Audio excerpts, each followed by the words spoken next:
ಶಿವರಾತ್ರಿ ಆಗಿ ಎಷ್ಟು ತಿಂಗಳಾಯ್ತು?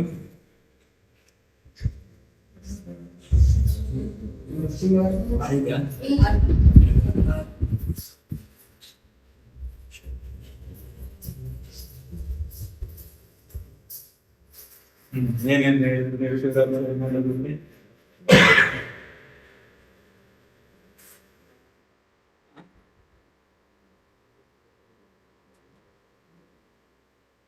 ಸೀಕ್ವೆನ್ಸ್ ಹೇಳ್ಬೋದು. ಏನೇನು ಹೇಳಿದ್ರು ಅಲ್ಲ ಅವಾಗೆ ಮಾಡ್ತಾರೆ.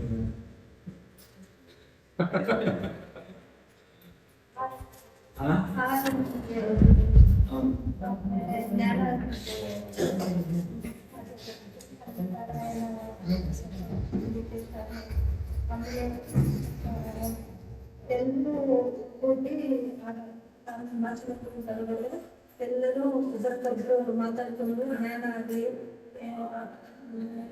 ಪಾಲಿಸಿ ರೆಡಿ ಆಗಿರ್ಬೇಕು, ನಾನು ಬಂದು ಕೇಳೋಣ ಅಂತ ಹೇಳಿದ್ರು. 4:30 ಇದ್ದು ಅಭ್ಯಾಸ ಅಷ್ಟು ಬಿಟ್ಟು ಇದೆಲ್ಲ ಮಾಡಿದ್ವಿ ಇದನ್ನೆಲ್ಲ ಮಾಡಿದ್ವಿ.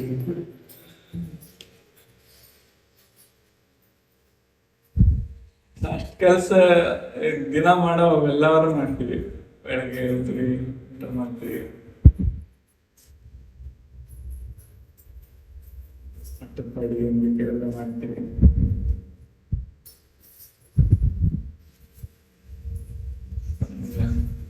ಮನುಷ್ಯ ಜನ್ಮ ಅಥವಾ ಮನುಷ್ಯರಾಗಿ ಏನು ವಿಶೇಷವಾಗಿ ಮಾಡಿದ್ದು ಅಂತ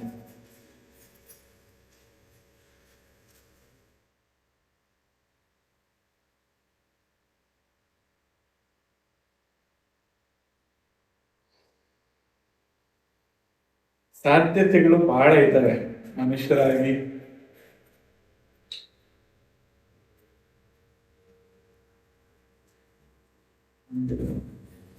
ವಿಶೇಷ ಸಾಧ್ಯತೆಗಳಿಗೆ ತೆರ್ಕೋಬಹುದು ನಾವು.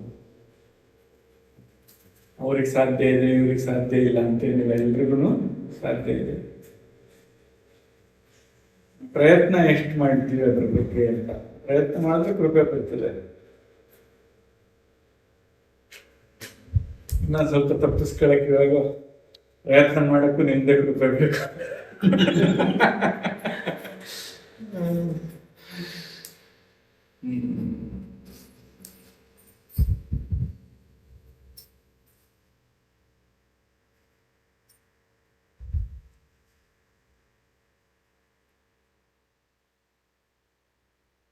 ಈಗ ಎಲ್ಲರಿಗೂ ಮುಖ್ಯವಾಗಿ ಕಾಡ್ತಾ ಇರೋ ಸಮಸ್ಯೆಗಳೇನು?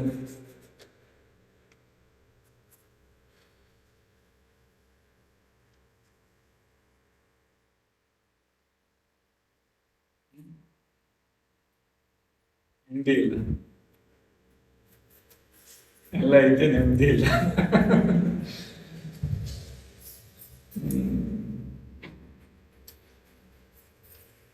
ಈಗ ಹಂಗಾರೆ ನೆಮ್ಮದಿ ಇರೋ ಜಾಗ ಯಾವುದು?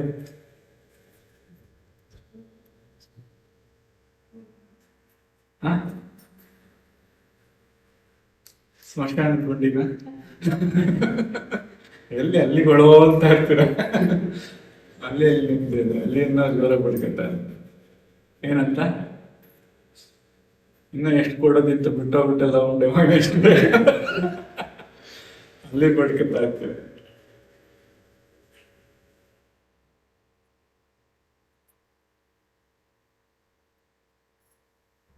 ನಿದ್ರೆ ಹೆಂಗಿತ್ತು?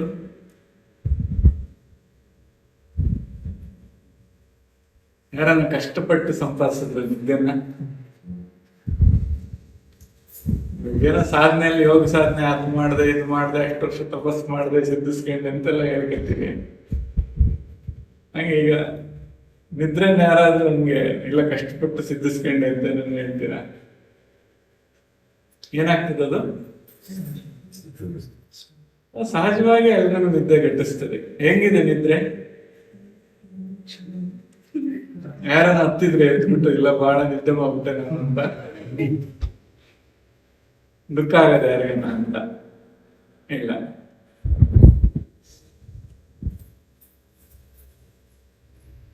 ಈಗ ಬೇಕಾದಾಗ ನಿದ್ದೆ ಮಾಡೋದ್ ಕಲ್ತ್ರೆ ಸಾಕಲ್ಲ, ಅಥವಾ ನಿದ್ದಂಗಿರೋದ್ ಕಲ್ತ್ರೆ ಸಾಕಲ್ಲ.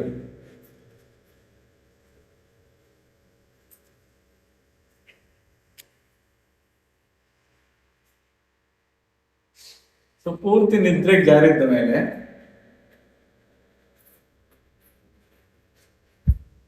ಹೊರಗಡೆ ಯಾರೋ ಬಂದು ನಿಮ್ಮನ್ನ ಬೈಕತ್ತಾವ್ರೆ, ಇನ್ನೇನೋ ತೆಗಳ್ತಾವ್ರೆ, ಏನೋ ಮಾಡ್ತಾವ್ರೆ, ನಿಂದಿಸ್ತಾವ್ರೆ, ಅವ್ರೇನ್ ಮಾಡ್ತಾ ಇದ್ರೆ ನಮ್ಗೆ ಅದ್ರಿಂದ ಸಂಬಂಧ ಇದೆಯಾ?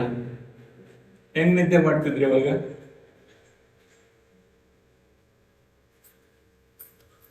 ಈಗ ಬೈಸ್ಕೊಂಡವ್ರಿಗೆ ದಣ ಮಾತಾಡ, ಬೈದವ್ರಿಗೆ ದಣ ಮಾತಾಡ.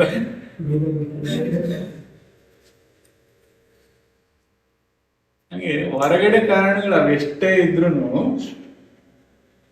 ಒಳಗಿಂದ ಅದು ವಿಶ್ರಾಂತಿಗೆ ಹೋಯ್ತು ಅಂದ್ರೆ ಯಾರು ದಣ ಮಾತಾರೆ? ಹೊರಗಡೆ ನಿಮ್ಮನ್ನ ಅಶಾಂತಿಯಾಗಿಡ್ಬೇಕು ಅಥವಾ ಪರಿಸ್ಥಿತಿಗಳು ಅವು ಏನೇ ಇರ್ಲಿ, ಅವು ದಣಿತವೆ ಹೊತ್ತು ನಾವು ದಣಿಯಲ್ಲ. ಯಾವಾಗ ಆಂತರ್ಯದಲ್ಲಿ ಶಾಂತವಾಗಿದ್ದಾಗ ಆ ಶಾಂತಿನ ಕಂಡುಕೊಂಡಾಗ.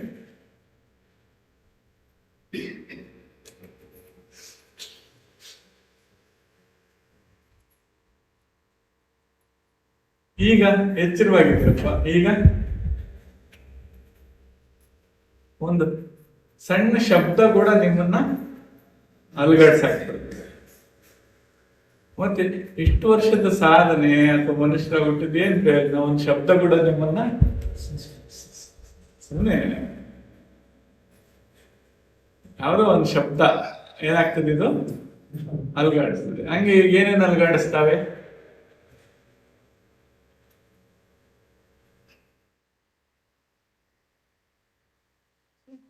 ಎಲ್ಲ ಬರೀ ಹೋಲಿಕೆಗಳು ಕೊಡ್ತಾ ಇದ್ದೀವಲ್ಲ.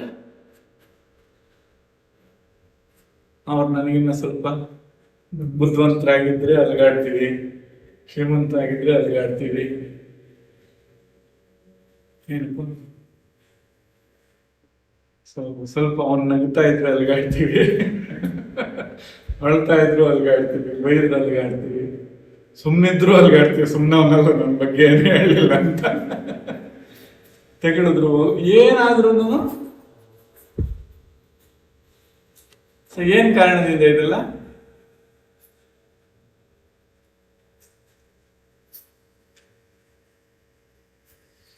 ನೆಮ್ಮದಿಯಾಗಿರೋದು ಹೇಗೆ ಅಂತ ಕಂಡುಕೊಳ್ಳಿಲ್ಲ. ಸೊ ಆ ನೆಮ್ಮದಿನ ಕೆಡಿಸ್ಕೊಳ್ಳೋದು ಹೇಗೆ ಅನ್ನೋದು ಅದು ಸಹಜವಾಗಿ ಸಿದ್ಧಿಸುತ್ತದೆ.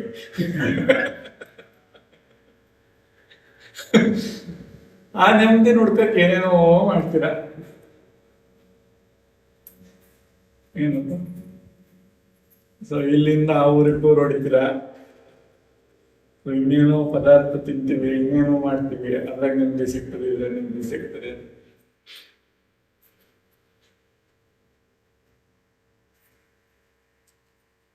ಸೊ ಕಾರಣಗಳು ಕೊಡೋದು ಏನಂತ, ಇದ್ರಲ್ಲಿ ನೆಮ್ಮದಿ ಸಿಗ್ತದೆ ಅಂತ. ಸೊ ಲೀಟರ್ ಗಟ್ಲೆ ಕುಡಿತಾರೆ, ಏನೋ ನೆಮ್ಮದಿ ಸಿಕ್ಕದ. ತನ್ನ ನೆಮ್ಮದಿನ ಕೆಡಿಸ್ಕೊಂಡು ಎಲ್ಲಾರ ನೆಮ್ಮದಿನ ಕೆಡಿಸಿ ಏನಪ್ಪ ಆರೋಗ್ಯ ಎಲ್ಲ ಹಾಳು ಮಾಡ್ಕೊಳ್ಳೋದು. ಸೊ ಅಲ್ಲ ನೆಮ್ಮದಿ ಕಡ್ಕೊಳಕ್ ಆಗ್ಲಿಲ್ಲ. ಈಗ ಚೆನ್ನಾಗಿ ಸಂಪಾದನೆ ಮಾಡ್ಬಿಟ್ರಿ, ಅಲ್ಲಿ ಸಂಪಾದನೆ ಮಾಡಿದ್ರೆ ನಿಮ್ದೇ ಅವರ ಅದನ್ನ ಅವಲಂಬಿತರೆಲ್ಲ ಏನ್ ಮಾಡ್ತಾವ್ರಿ ಈಗ. ಸೊ ನನಗೆ ಇಷ್ಟನ ಕೊಟ್ಟಿದ್ದು, ಅವನಿಗೆ ಆದ್ರೆ ಅಷ್ಟು ಕೊಟ್ಟೇನೆ, ಆದ್ರೆ ಇಷ್ಟು ಕೊಟ್ಟೆ ನೋಡಿ, ಅಷ್ಟು ಕೊಡ್ಬೇಕಾಗಿತ್ತು. ಅವ್ರ ನೆಮ್ಮದಿನೂ ಕೆಡಿಸ್ತೀರಾ, ನೀವು ನೆಮ್ಮದಿ ಕೆಡಿಸ್ಕೊಳ್ಳಿ.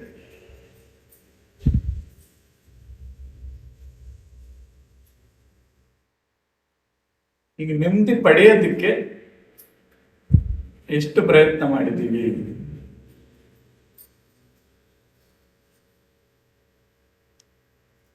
ಆವಾಗ ಹೇಳ್ದಂಗೆ ಅದೊಂದು ಮಿಟ್ಟಿನೆಲ್ಲ ಮಾಡಿದ್ದೀವಿ.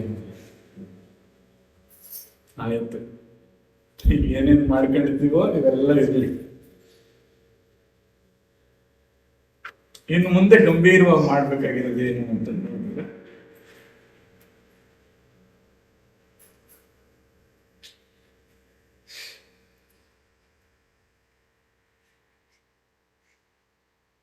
ಒಂದಷ್ಟು ಸೂತ್ರಗಳನ್ನು ನಾವು ಇಟ್ಕೋಬೇಕು. ಈಗ ಹೊರಗಡೆ ಇರೋವೆಲ್ಲ ಇವೇನ್ ಮಾಡ್ತವೆ, ಈ ವಿಷಯಗಳೆಲ್ಲ ಏನ್ ಮಾಡ್ತವೆ,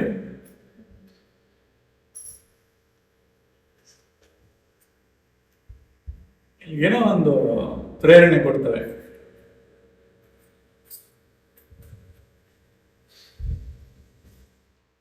ಒಬ್ಬ ಬ್ಯಾಂಕ್ ಆಗಿರೋ ಕ್ಯಾಶಿಯರ್ ಒಂದು 10 ಕೋಟಿ ದುಡ್ಡು ನೋಡಿದ್ರೆ ಅವನಿಗೇನ್ ಅನಿಸ್ತದೆ, ಇವಾಗ ನೀವೇ ಒಂದಷ್ಟು ಸಂಪಾದನೆ ಮಾಡಿದ್ದು, ಕಷ್ಟಪಟ್ಟಿದ್ದು, ಅದನ್ನ ನೋಡಿದ್ರೆ ಏನ್ ಅನಿಸ್ತದೆ?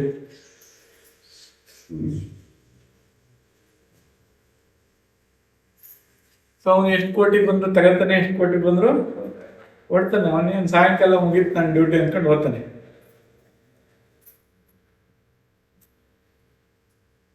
ನಾವು 1 ಲಕ್ಷ ಕೋಟಿ ಇಟ್ಟಿದ್ದು ಹೋದ್ರೆ ಏನಿಸ್ತದೆ?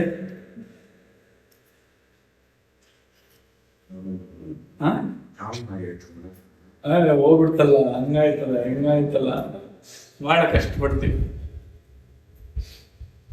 ಅದಕ್ಕೆ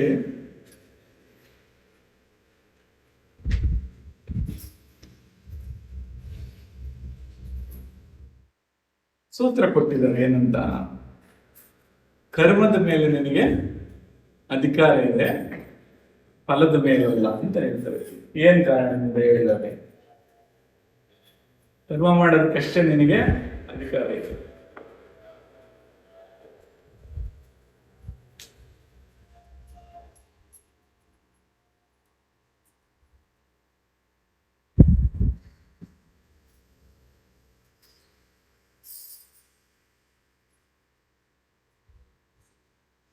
ಸ್ವೀಟು ಏನೋ ಒಂದಷ್ಟು ತಿನ್ಬಿಟ್ಟಿದ್ವಿ, ಈಗ ಹಿಂಗಿರ್ಬೇಕು ಅಂತ ಎಲ್ಲರಿಗೂ ಅನ್ನಿಸ್ತಾ ಇದೆ.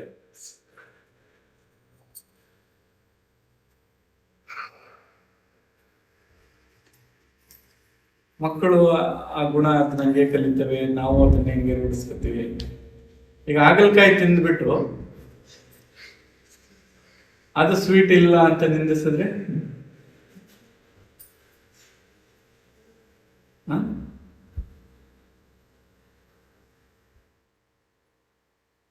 ಏನಾಗಿದೆ? ಅಲ್ಲಿ ನಮಗೆ ತಿಳುವಳಿಕೆ ಕೊಡ್ತಿದ್ದಾರೆ, ಇರೋದು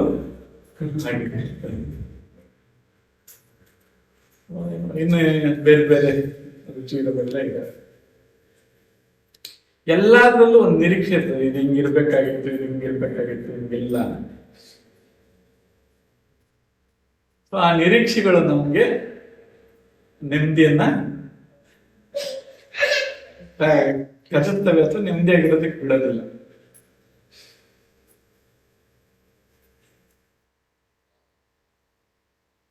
ಒಂದಷ್ಟು ನಿರೀಕ್ಷೆಗಳನ್ನ ಕಡಿಮೆ ಮಾಡ್ಕೊಂಡ್ರೆ, ಏನೋ ಒಂದಷ್ಟು ನಿರೀಕ್ಷೆಗಳನ್ನ ಕಡಿಮೆ ಮಾಡ್ಕೊಂಡ್ರೆ ನೆಮ್ಮದಿಗೆ ಅದೊಂದು ಸೂತ್ರ.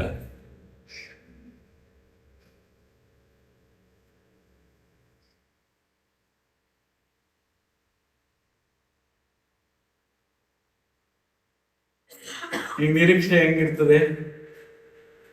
ನಾನು ಹೇಳ್ದಂಗೆ ಎಲ್ಲರೂ ಕೇಳ್ಬೇಕು ಅಂತ ಇರ್ತದೆ.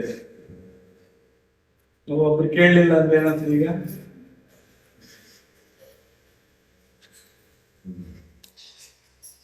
ಏನಪ್ಪ ಸಿಟ್ಟು ಬಂತು.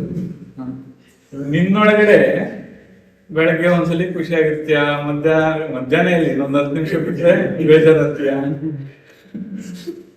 ಸೊ ಇನ್ನೊಂದಷ್ಟೊತ್ತಾದ್ರೆ ಯಾವ್ದು ಬೇಡ ಅಂತೀಯ, ಇನ್ನೊಂದ್ ಸ್ವಲ್ಪ ಹೊತ್ತು ಎಲ್ಲಾ ಬೇಕು ಅಂತೀಯ.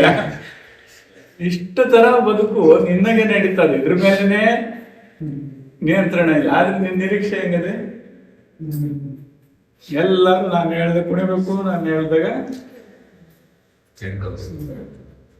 ಎಲ್ಲ ನಾನು ಅನ್ಕಂಡಂಗಿರ್ಬೇಕು.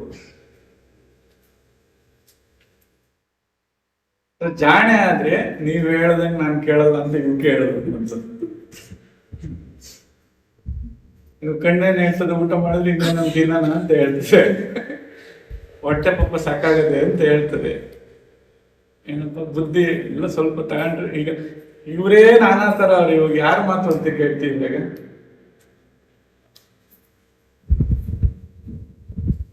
ಹಂಗಾಗಿ ಅದ್ರ ಹಿಂದೆ ಹೋಗೋದಕ್ಕಿಂತ ಮೊದಲು ಅವ್ರನ್ನ ಸ್ವಲ್ಪ ನೋಡಬೇಕು.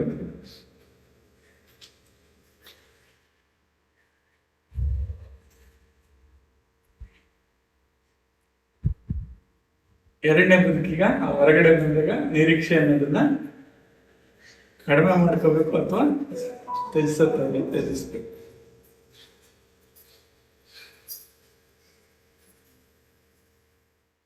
ಈ ನಿರೀಕ್ಷೆಗಳು ಏನು ಕಾರಣ ಅಥವಾ ಅವು ಏನನ್ನು ಪೋಷಿಸ್ತವೆ ಅಂತ. ಈ ನಿರೀಕ್ಷೆದು ಇವೆಲ್ಲ ಯಾವ್ದ್ರಿಂದ ನಡೀತದೆ? ಈಗ ಹಿಂದೆ ಹಿಂಗಾಗಿತ್ತು ಅನ್ನೋದನ್ನ ಜ್ಞಾಪಿಸ್ಕೊಂಡು ನಡೀತದೆ, ಅಥವಾ ಮುಂದೆ ಹಿಂಗ ಆಗ್ಬೇಕು ಅಂತ ಅದಕ್ಕೆ ಸಿದ್ಧ ಮಾಡ್ಕೊಂಡು ಇವೆಲ್ಲ ನಡೆಸ್ತವೆ ಬದುಕು.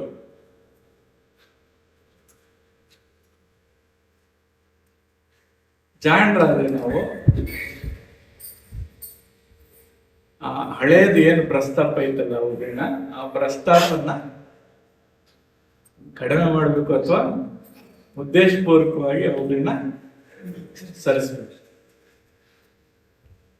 ಈಗ ಸುಮ್ನೆ ಹಂಗ ಅನ್ಕೊಳ್ಳೋಣ,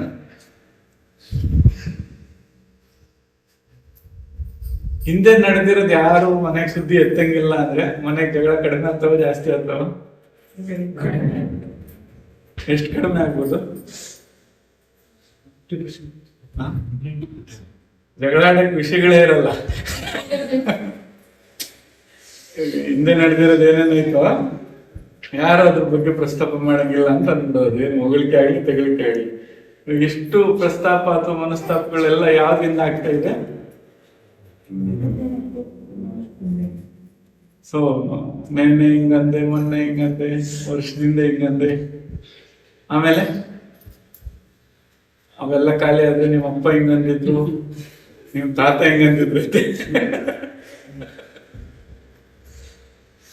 ಸೊ ಹಿಂದನ್ನೆಲ್ಲ ಸ್ವಲ್ಪ ಪಕ್ಕಕ್ಕೆ ಸರಿಸ್ಬಿಟ್ರೆ ಅದ್ಯಾವುದು ಇಲ್ಲ, ಇವತ್ತಿಂದಷ್ಟೇ ಅಂತ ಅನ್ಕೊಂಡ್ರೆ ಎಷ್ಟು ಸರಳವಾಗದೆ ಬದುಕು.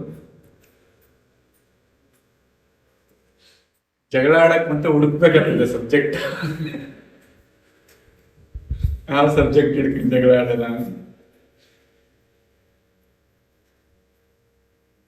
ಅದ್ರ ಅರ್ಥ ಇವತ್ತು ಈ ಕ್ಷಣದಲ್ಲಿ ಬದುಕಬೇಕು ಅಂತ. ಸೊ ಮುಂದಿನ ಯೋಚನೆ ಮಾಡ್ತಾ ಕುತ್ಕೊಂಡ್ರೆ ಇಷ್ಟೆಲ್ಲ ಮಾಡ್ಬೇಕಲ್ಲ, ಹಂಗಾಗ್ಬೇಕಲ್ಲ, ಹಿಂಗಾಗ್ಬೇಕಲ್ಲ, ಮುಂದೆ ಏನಾಗ್ಬಿಡ್ತದೋ, ಹಂಗಾಗ್ತದೆ, ಹಿಂಗಾಗ್ತದಂತ ಟೆನ್ಷನ್ ಶುರು ಆಗ್ತದೆ.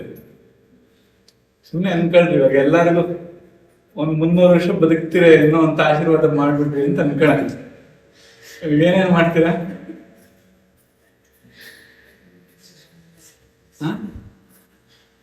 300 ವರ್ಷಕ್ಕೆ ಏನೇನ್ ಮಾಡ್ಬೇಕು ಅಂತ ಎಲ್ಲ ಯೋಜನೆ ಆಗ್ತಾ ಹೋಗ್ತೀರ. ಆ ಯೋಚನೆ ಮಾಡೋದ್ರಿಗೆ ಜೀವನ ಕಳೆದತ್ತದೆ ಹೊರತು ಏನೇನ್ ಮಾಡ್ಬೇಕು ಅಂತ ಒಂದಿನನೂ ಬದುಕಕ್ಕಾಗಲ್ಲ. ಇನ್ನೊಂದ್ 3 ನಿಮಿಷದಾಗ ಎಲ್ಲಾರು ಸತ್ತೋಗ್ಬಿಡ್ತೀವಿ ಅಂತ ಅನ್ಕೊಳ್ಳೋದು. ಈಗೇನ್ ಮಾಡ್ತೀರ ಹೇಳ್ತೀವಿ? ಹಾ ಏನಪ್ಪ ಸರ್, ಸಾಧ್ಯಕ್ಕೆ ನಾವು ಅದಕ್ಕೊಂದು ಉಪಾಯ ಮಾಡ್ತೀವಿ. ಏನಪ್ಪಾ ಅಂದ್ರೆ ಮೊಬೈಲ್ ನೆಟ್ವರ್ಕ್ ಎಲ್ಲ ಬಂದಾಗುತ್ತೆ, ಒಂದು ಕೆಲಸ ಮಾಡಲ್ಲ ಇವಾಗ. ಸೊ ಈಗೇನ್ ಮಾಡ್ತೀರಾ? ಚಲಪಡಿಸ್ತಾರೆ.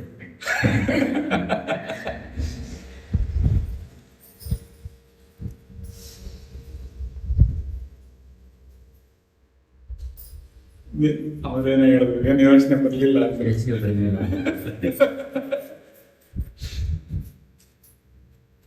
ಒಂದ್ ವೇಳೆ ಏನಾದ್ರೂ ನನಗೆ ಪಶ್ಚಾತ್ತಾಪ ಕಾಡಿದ್ರೆ, ಇದೊಂದು ಮಾಡಿಲ್ಲ, ಇದೊಂದು ಮುಗಿಸ್ಬೇಕಾಗಿತ್ತು ಅಂತ ಅನ್ಸಿದ್ರೆ ಅದನ್ನ ಮುಗಿಸ್ಬೇಕಿತ್ತು. ಅದು ಫಸ್ಟ್ ಪ್ರಿಫರೆನ್ಸ್. ಏನಪ್ಪ, ಎಲ್ಲರಿಗೂ ಏನೇನೋ ಇರ್ತವೆ ಇವಾಗ. ಅಯ್ಯೋ ಇದೊಂದು ಮಾಡಲೇಬೇಕಾಗಿತ್ತು, ಖಂಡಿತವಾಗೂ ಅದ್ರ ಕಡೆ ಆದ್ಯತೆ ಕೊಟ್ಟು ಅದನ್ನು ಮುಗಿಸ್ಬೇಕಿತ್ತು.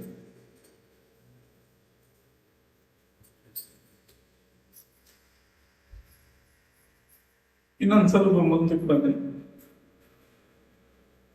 ಎಲ್ಲರೂ ಒಂದಷ್ಟು ಬದುಕನ್ನ ದಾಟಿದ್ದೀರಿ ಆಗಲಿ ಗಂಭೀರವಾಗಿ. ಇನ್ನು ನಾವು ನೋಡ್ಕೊಳ್ಳೋಂಥವನ್ನೆಲ್ಲ ಕಡಿಮೆ ಮಾಡಬೇಕು. ನಮ್ಮನ್ನು ನೋಡ್ಕೊಳ್ಳೋದೇನೋ ಅವಕ್ಕೆಷ್ಟೇ ಆದ್ಯತೆ ಕೊಡು.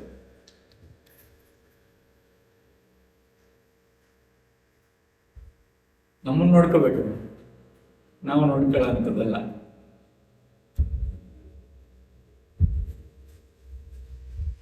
ಇದ್ರ ಬಗ್ಗೆ ಸ್ವಲ್ಪ ಸರಿಯಾಗಿ ಯೋಚನೆ ಮಾಡಿ ನಿರ್ಣಯ ತಗೊಳ್ಳಿ.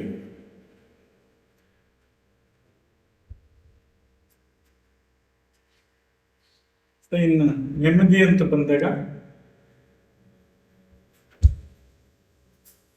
ಪರಿಸರದ ಪರಿಣಾಮಗಳು, ಸುತ್ತಮುತ್ತಲಿನ ಪರಿಣಾಮಗಳು, ಮತ್ತೆ ನಾನೇ ಸೃಷ್ಟಿ ಮಾಡ್ಕೊಂಡಂತು. ಈಗ ನಾನೇ ಸೃಷ್ಟಿ ಮಾಡ್ಕೊಳ್ಳೋದ್ರ ಬಗ್ಗೆ ಎಲ್ಲ ಮಾತಾಡುತ್ತೆ.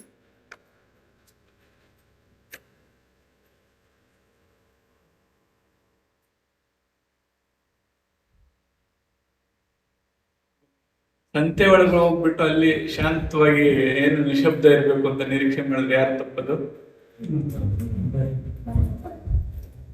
ಎಲ್ಲಾದ್ರದ್ದು ಒಂದೊಂದು ಪರಿಣಾಮ ಇರ್ತಾವಲ್ಲ. ಹಾಗೆ ನಿಮ್ ಸುತ್ತಮುತ್ತ ಒಂದು ಜಗತ್ತನ್ನು ಸೃಷ್ಟಿ ಮಾಡ್ಕೊಳ್ಳೋದಕ್ಕೆ ಪ್ರಯತ್ನ ಮಾಡಬೇಕು.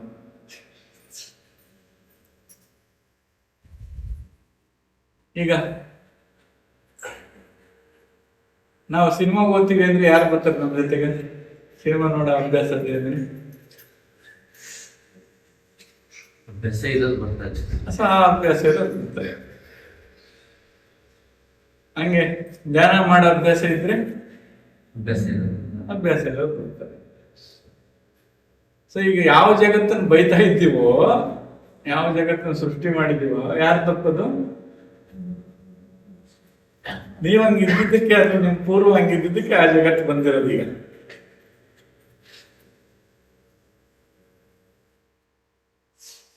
ಗುರುಜಿ ಹತ್ರ ಎಂಡ ಕುಡಿಯೋರು ಎಷ್ಟು ಜನ ಬರ್ತಾರೆ? ಗುರುಜಿ ಸಾಯಂಕಾಲ ಪಾರ್ಟಿ ಮಾಡೋದು ಬರುತ್ತ. ಮೋಸ್ಟ್ಲಿ ಅವ್ರು ಕುಡಿಯೋದಾಗಿದ್ರೆ ಎಲ್ಲರೂ ಒಂದಷ್ಟು ಜನ ಇರೋರು. ಹೆಚ್ಚಂದ್ರೆ ಯಾರು ಬರ್ತಾರೆ ಇವಾಗ? ಧ್ಯಾನ ಅಂದ್ರೆ ಏನು, ಸತ್ಸಂಗ ಅಂದ್ರೆ ಜೀವನದಾಗ ಹೆಂಗಿರುತ್ತೆ, ಅದಕ್ಕೆ ಸಂಬಂಧಪಟ್ಟವ್ರು ಜೋಡಿಸ್ಕೊತಾರಲ್ವಾ ಅಂತ. ಸೊ ನಾವ್ ಹೇಗಿದ್ದೀವ, ನಮಗೆ ಸಂಬಂಧಪಟ್ಟವು ಜೋಡಿಸ್. ಈಗ ಎಲ್ರು ಬಂದು ಸತ್ಸಂಗ ಕುಳಿತಿದ್ದೀವಿ.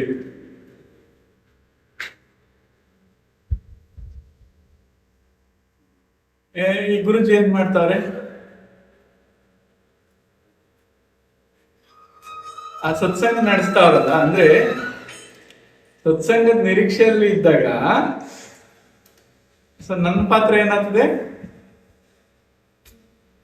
ಸೊ ನಾನ್ ಸತ್ಸಂಗ ಮೊದಲು ಪ್ರಾರಂಭ ಮಾಡಿದ್ರು, ಸತ್ಸಂಗಿಗಳು ಬಂದ ಮೇಲೆ ಮತ್ತೆ ನಾನ್ ಸತ್ಸಂಗ ಪ್ರಾರಂಭ ಮಾಡ್ಬೇಕಾಗ್ತದೆ. ಇವೆರಡೂ ಹಾಗೆ ಬೆಳೀತದೆ ಅಂತ. ಸೊ ನಾವು ಒಂದನ್ನು ಪೋಷಣೆ ಮಾಡಿದ್ರೆ ಆ ಪೋಷಣೆ ಆದಂಥವು ಅಥವಾ ಆ ಜಗತ್ತು ನಮ್ಮನ್ನ ಮತ್ತೆ ಅದೇ ಇದರಲ್ಲಿ ಆ ಸಂಬಂಧದಲ್ಲಿ ಬೆಳೆಸ್ತವೆ.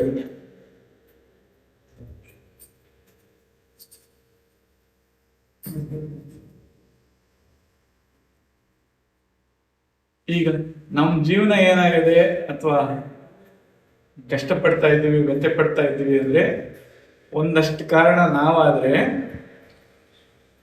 ಇನ್ನಷ್ಟು ಕಾರಣ ಯಾರ ಜೊತೆಲಿ ಯಾವ್ದ್ರ ಜೊತೆಲಿ ಇದ್ದೀವಿ ಅಂತ, ಪರಿಸರದಲ್ಲಿ ಎಲ್ಲಿದ್ದೀವಿ ಅಂತ. ಇನ್ನೂ ಸರಳವಾದ ಉದಾಹರಣೆ ಹೇಳೋದಾದ್ರೆ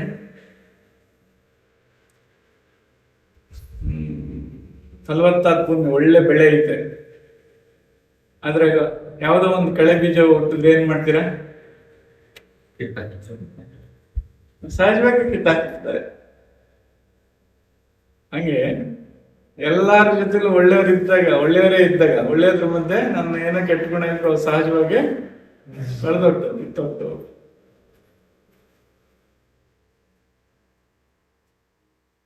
ಹಂಗೆ ಬರೀ ಕಳೆ ಇರ್ತದೆ, ಆ ಕಳೆ ಮಧ್ಯೆ ಒಂದು ಒಳ್ಳೆ ಬೀಜ ಹಾಕಿದ್ರೆ ಅದು ಸತ್ತಂದ್ರೆ ಏನಿದೆ ಬರೀ ಕಳೆ ಐತಿರೋ ಒಂದ್ಸಲಿ ರೂಟ್ ಹೊಡೆಯೋಣ ಅಂತ ಹೇಳಿ ಎಲ್ಲ ಶುದ್ಧ ಆಗ್ತದೆ. ಅಂದ್ರೆ ನಿರ್ದಾಕ್ಷಿಣ್ಯವಾಗಿ ತನ್ನ ಅಸ್ತಿತ್ವನೇ ಓದ್ತದೆ. ಒಳ್ಳೆಯವರು ಕೆಟ್ಟವ್ರ ಮಧ್ಯೆ ಇದ್ರೆ ಏನಾಗ್ತದೆ, ಇದು ಸತ್ತೋಗ್ಬಿಡ್ತಾರೆ, ಅದ್ರ ಅಸ್ತಿತ್ವ ಕಳ್ಕೊಂಡ್ಬಿಡ್ತಿದ್ವಿ, ಹೋಗೇ ಬಿಡ್ತದೆ.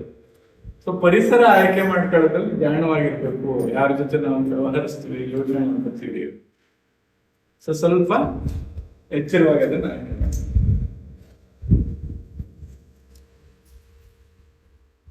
ಇನ್ನೊಂದಷ್ಟು ತಯಾರು ಮಾಡೋದು ಕಲ್ತ್ಕೊಳ್ಬೇಕು. ಮದುವೆ ಮನೆಯಲ್ಲಿ ಹೆಂಗಿರ್ತದೆ ಮೇಲೆ ಬಿಟ್ಕೊಂಡಿರ್ತಾರೆ. ಮದುವೆ ಮನೆ ಊಟ ಹೆಂಗಿರ್ತದೆ?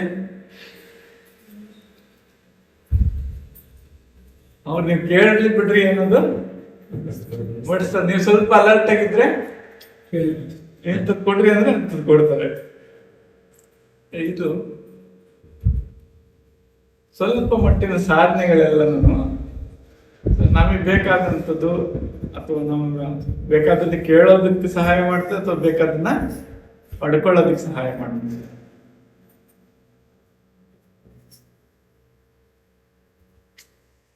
ಸೊ ಈಗ ಹೇಳ್ತಾ ಇದ್ರು ಲಾಸ್ಟ್ ಟೈಮ್ ಮಾತಾಡ್ಬೇಕಾದ್ರೆ, ಈಗ ದೇವಸ್ಥಾನಕ್ಕೆ ಹೋಗೋದೇನಕ್ಕೆ? ಎಲ್ಲ ಕಡೆ ದೇವರ ಐತಲ್ಲ. ದೇವಸ್ಥಾನಕ್ಕೆ ಹೋದ್ರೆ ಏನ್ ಮಾಡ್ತಾರೆ?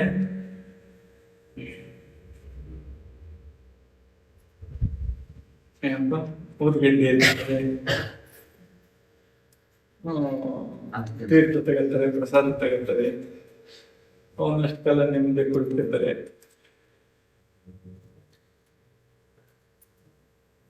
ಸೊ ಅಲ್ಲಿಗೆ ಹೋಗ್ಬೇಕು ಅನ್ನೋ ಪ್ರಾರಂಭ ಆದಾಗಿಂದ ಹೋಗಿ ಮತ್ತೆ ಮನೆಗೆ ಬಂದ್ಮೇಲೆ ಈಗೆಲ್ಲ ಹೋಗಿ ಬಂದಿರುತ್ತೆ, ಅಲ್ಲಿವರೆಗೂ ಸ್ವಲ್ಪ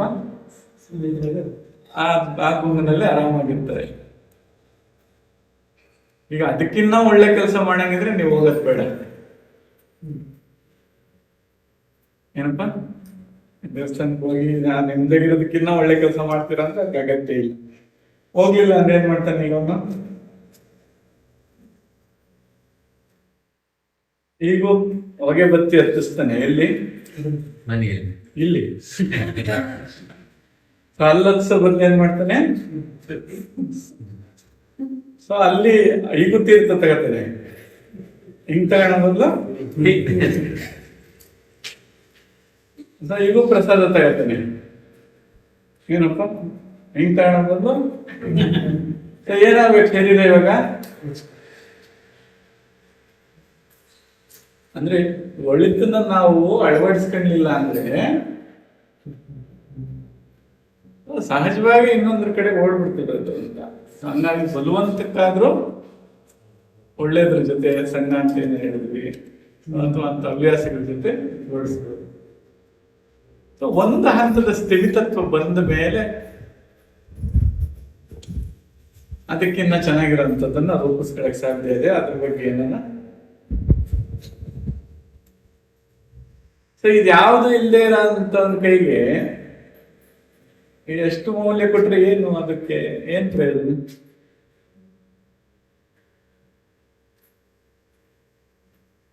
ಏನಪ್ಪ ಅದ್ರ ಮೌಲ್ಯ ಗೊತ್ತಿದ್ರೆ ಕಾಪಾಡ್ಕೊಳ್ತದೆ. ಇದ್ಯಾವುದು ಗೊತ್ತಿಲ್ಲದೆ ಇದ್ರೆ ಮಂಗನ ಕೈಗೆ ಇದೇನು ಅಂತ ನೋಡ್ತದೆ ಶಿಸಾಗ್ತದೆ.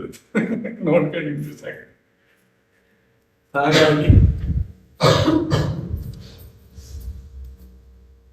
ಒಳ್ಳೆ ಅಭ್ಯಾಸಗಳು ಮೂಡಿಸ್ಕೋಬೇಕು. ಒಂದಷ್ಟು ಸೂತ್ರಗಳು ಎಷ್ಟೋ ಮಾತಾಡಿದ್ವಿ ಸತ್ಸಂಗದಲ್ಲಿ, ಅವನ್ನೆಲ್ಲ ರೂಢಿಸ್ಕೊಂಡು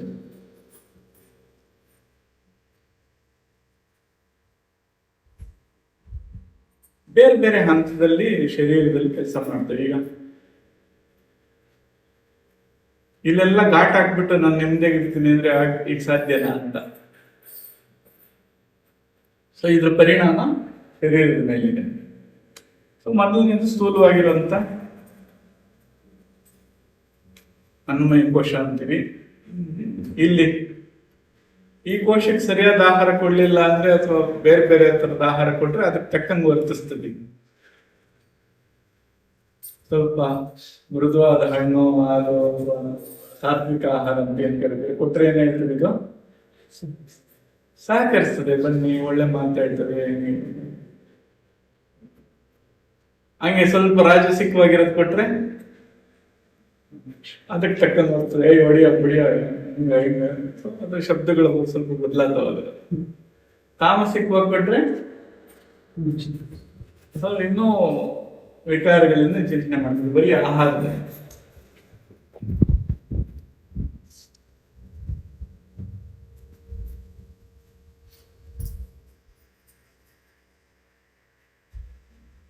ಅದಾದ್ಮೇಲೆ ಅಲ್ಲಿಂದ ಸ್ವಲ್ಪ ಪ್ರಾಣಮಯ ಅಂತ ಇದೆ.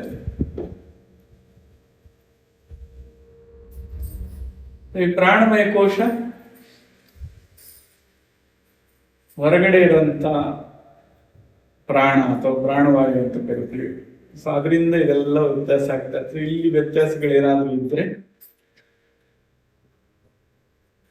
ಒಂದಷ್ಟು ಪ್ರಾಣಾಯಾಮ ಅಥವಾ ಶ್ವಾಸಕ್ಕೆ ಸಂಬಂಧಪಟ್ಟಂತ ಸಾಧನೆಗಳನ್ನ ಅಂತ ನಿಯಂತ್ರಿಸುತ್ತದೆ.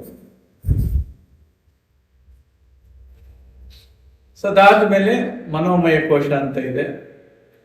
ಸೊ ಮನೋಮಯ ಕೋಶ ಬಹಳ ಸೂಕ್ಷ್ಮವಾಗಿ ಕೆಲಸ ಮಾಡ್ತದೆ. ಅಂತ ಮನೋಮಯ ಕೋಶಕ್ಕೆ ಮಂತ್ರದ ಮೂಲಕ ಒಂದಷ್ಟು ಬೀಜಾಕ್ಷರಗಳು ಅಥವಾ ಮಂತ್ರ ಸಾಧನೆಗಳ ಮೂಲಕ ಅದನ್ನು ಸಮಾಧಾನ ಮಾಡ್ಕೊಂಡು ಶುದ್ಧವಾಗಿ ಇಟ್ಕೋಬೇಕು. ಅದಾದ್ಮೇಲೆ ವಿಜ್ಞಾನಮಯ ಕೋಶ ಇದೆ. ನಾವು ಅಂದ್ಕೊಂಡಿದ್ದಕ್ಕಿಂತ ವಿಶೇಷವಾಗಿ ಹೊರಗಡೆ ಕೆಲಸ ಮಾಡುವಂತ ತತ್ವ ಅಂತ ಕರಿತೀವಿ. ಗುರು ಕೃಪೆನೋ ಅಥವಾ ಗುರುನೋ ಭಗವಂತನೋ ದೈವನೋ ಏನೋ ಒಂದಿರ್ತದೆ. ಅದರ ಕೃಪೆಯಿಂದ ಅಂತವರ ಸಾನ್ನಿಧ್ಯದಿಂದ ಆಗಲಿ ಅಥವಾ ಅವರ ಕೃಪೆಯಿಂದ ಆಗಲಿ ಸ್ಥಾನದಿಂದ ಆಗಲಿ ವಿಜ್ಞಾನಮಯ ಕೋಶನ ಅದನ್ನು ಸ್ವಲ್ಪ ಸರಿ. ಈಗ ಅನ್ನಮಯ ಕೋಶದಲ್ಲಿ ಆಹಾರ ಎಲ್ಲ ಪರಿಣಾಮ ಬೀರ್ತದೆ ಅಂತ ಹೇಳಿದ್ರು. ಆಹಾರ ಅದ್ರ ಬರೋ ಮೂಲ, ಗಳಿಸೋ ಮೂಲ, ಅದನ್ನು ಸಿದ್ಧಪಡಿಸೋ ಮೂಲ. ಈಗ ನೀವು ಬೇಸರ ಮಾಡ್ಕೊಂಡು ಗುಯ್ಗುಟ್ಕೊಂಡು ಆಹಾರ ಸಿದ್ಧ ಮಾಡಿದ್ರೆ ನಿಮ್ಗೆಲ್ಲ ಎಲ್ಲಾರು ಸ್ವೀಕರಿಸಿದವ್ರಿಗೆಲ್ಲರೂ ಅದೇ ಪರಿಣಾಮ. ಮನೆಯನ್ನೆಲ್ಲ ಪರಿವರ್ತನೆ ಮಾಡ್ಬೇಕು. ನೀವು ಪ್ರೇಮದಿಂದ ಅಡುಗೆ ಮಾಡಿದ್ರೆ ಅಥವಾ ನೀವು ಆನಂದ ಮಾಡಿದ್ರೆ ಅದನ್ನ ಸೇವಿಸಿದವರೆಲ್ಲಾನು ಅದೇ ತರ ಬರ್ತದೆ. ಈಗ ಮನೆಯವ್ರನ್ನ ನಿನ್ಸುವಂತ ಅಗತ್ಯ ಏನಿದೆ, ನಾವೇನ್ ಮಾಡ್ಬೋದು,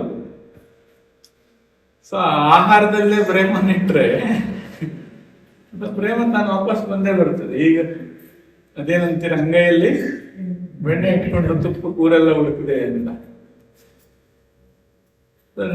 ಅವ್ರು ಸರಿ ಇಲ್ಲ ಇವ್ರು ಸರಿ ಇಲ್ಲ ಅಂತ ಹೇಳ್ಕೊತಾ ಇದ್ರೆ ಅಂದ್ರೆ ನೀನು ಫೇಲ್ ಆಗಿರೋದು, ಅವರಲ್ಲ. ಯಾರು ಫೇಲ್ ಆಗಿರೋದು? ನಾನು ಅಲ್ಲಿಗೆ ಇಲ್ಲು ಬುಡಕ್ಕೆ ಇಟ್ಕೊಂಡು ಅಲ್ಲ ಸರಿ ಇಲ್ಲ ಅಂತ ಇದ್ರೆ ಕನ್ನಡಕ ನಾನು ಹಾಕೊಂಡಿರೋದು ಜಗತ್ತಿಗೆ ಮುಗ್ಗಾಗ್ಬಿಟ್ಟದೆ ಅಂತ ಹೇಳ್ತೀವಿ. ಅಲ್ಲಿ ಸರಿ ಮಾಡ್ಕೊಂಡ್ರೆ ಒಂದಷ್ಟು ಸರಿ ಹೋಗ್ತದೆ ಅನ್ನಮಯ ಕೋಶ. ಸರಿಯಾದ ಮೂಲದಿಂದ ತರಬೇಕು, ಬೆಳಕೆಯಿಂದ ಅದನ್ನು ತಂದಿರಬೇಕು, ಮತ್ತೆ ಪ್ರೇಮದಿಂದ ಸಿದ್ಧ ಮಾಡಬೇಕು. ಇದೆಲ್ಲ ಸ್ಥೂಲವಾಗಾಯಿತು. ಸೊ ಜಾಗೃತ ಅವಸ್ಥೆ ಅಥವಾ ಅನ್ವಯ ಕೋಶದಲ್ಲಿ ಜೀವ ಕಣ್ಣಲ್ಲಿ ವ್ಯವಹರಿಸ್ತೇನೆ, ಎಲ್ಲಿ? ಕಣ್ಣಿನಲ್ಲಿ. ಸೊ ಅದಕ್ಕೆ ಆ ಜಾಗದಲ್ಲಿ ಇದ್ದಾಗ ಅದಕ್ಕೆ ವಿಶ್ವ ಅಂತ ಕರಿತೀವಿ. ಸೊ ಈ ಹೊರಗಡೆ ಇರುವಂತ ಅವಸ್ಥೆ ಇದೆಲ್ಲ ನೆಮ್ಮದಿಯಾಗಿರ್ಬೇಕು, ಇಲ್ಲೂ ಕೂಡ ಶಾಂತವಾಗಿರ್ಬೇಕು ಅಂತಂದ್ರೆ ಮೊದಲು ಮಾಡ್ಬೇಕಾಗಿರೋ ಕೆಲಸ ಕಣ್ಣನ್ನ ಶುದ್ಧವಾಗಿ ಇಟ್ಕೋಬೇಕು, ಅಥವಾ ಅದರ ಸ್ಥಿರತೆ ತರಬೇಕಾದ್ರೆ. ಸೊ ಡಾಕ್ಟರ್ ಏನ್ ಮಾಡ್ತಾರೆ, ಸತ್ತವನ್ನ ಬದುಕವನ ಅಂತ ನೋಡಕ್ಕೆ ಏನ್ ಮಾಡ್ತಾನೆ, ಕಣ್ಣಿಗೆ ಟಾರ್ಚ್ ಹಾಕಿ ನೋಡ್ತಾನೆ ಇನ್ನೂ ಕೆಲಸ ಮಾಡ್ತಾವನೋ ಇಲ್ಲ ಅಂತ. ಸೊ ಆ ಜಾಗದಲ್ಲಿದ್ದ ಜೀವ ಅದಕ್ಕೆ ವಿಶ್ವ ಅಂತ ಕರಿತೀವಿ.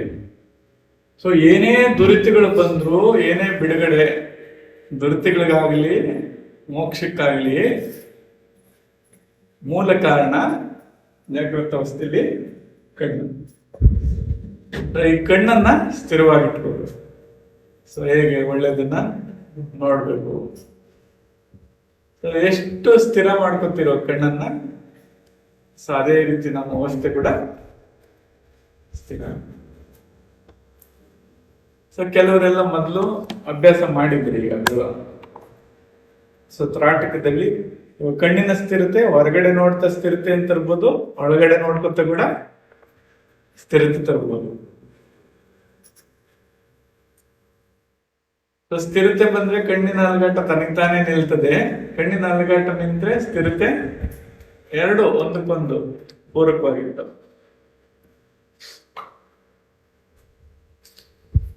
ಈಗೇನ್ ಮಾಡ್ಬೋದು,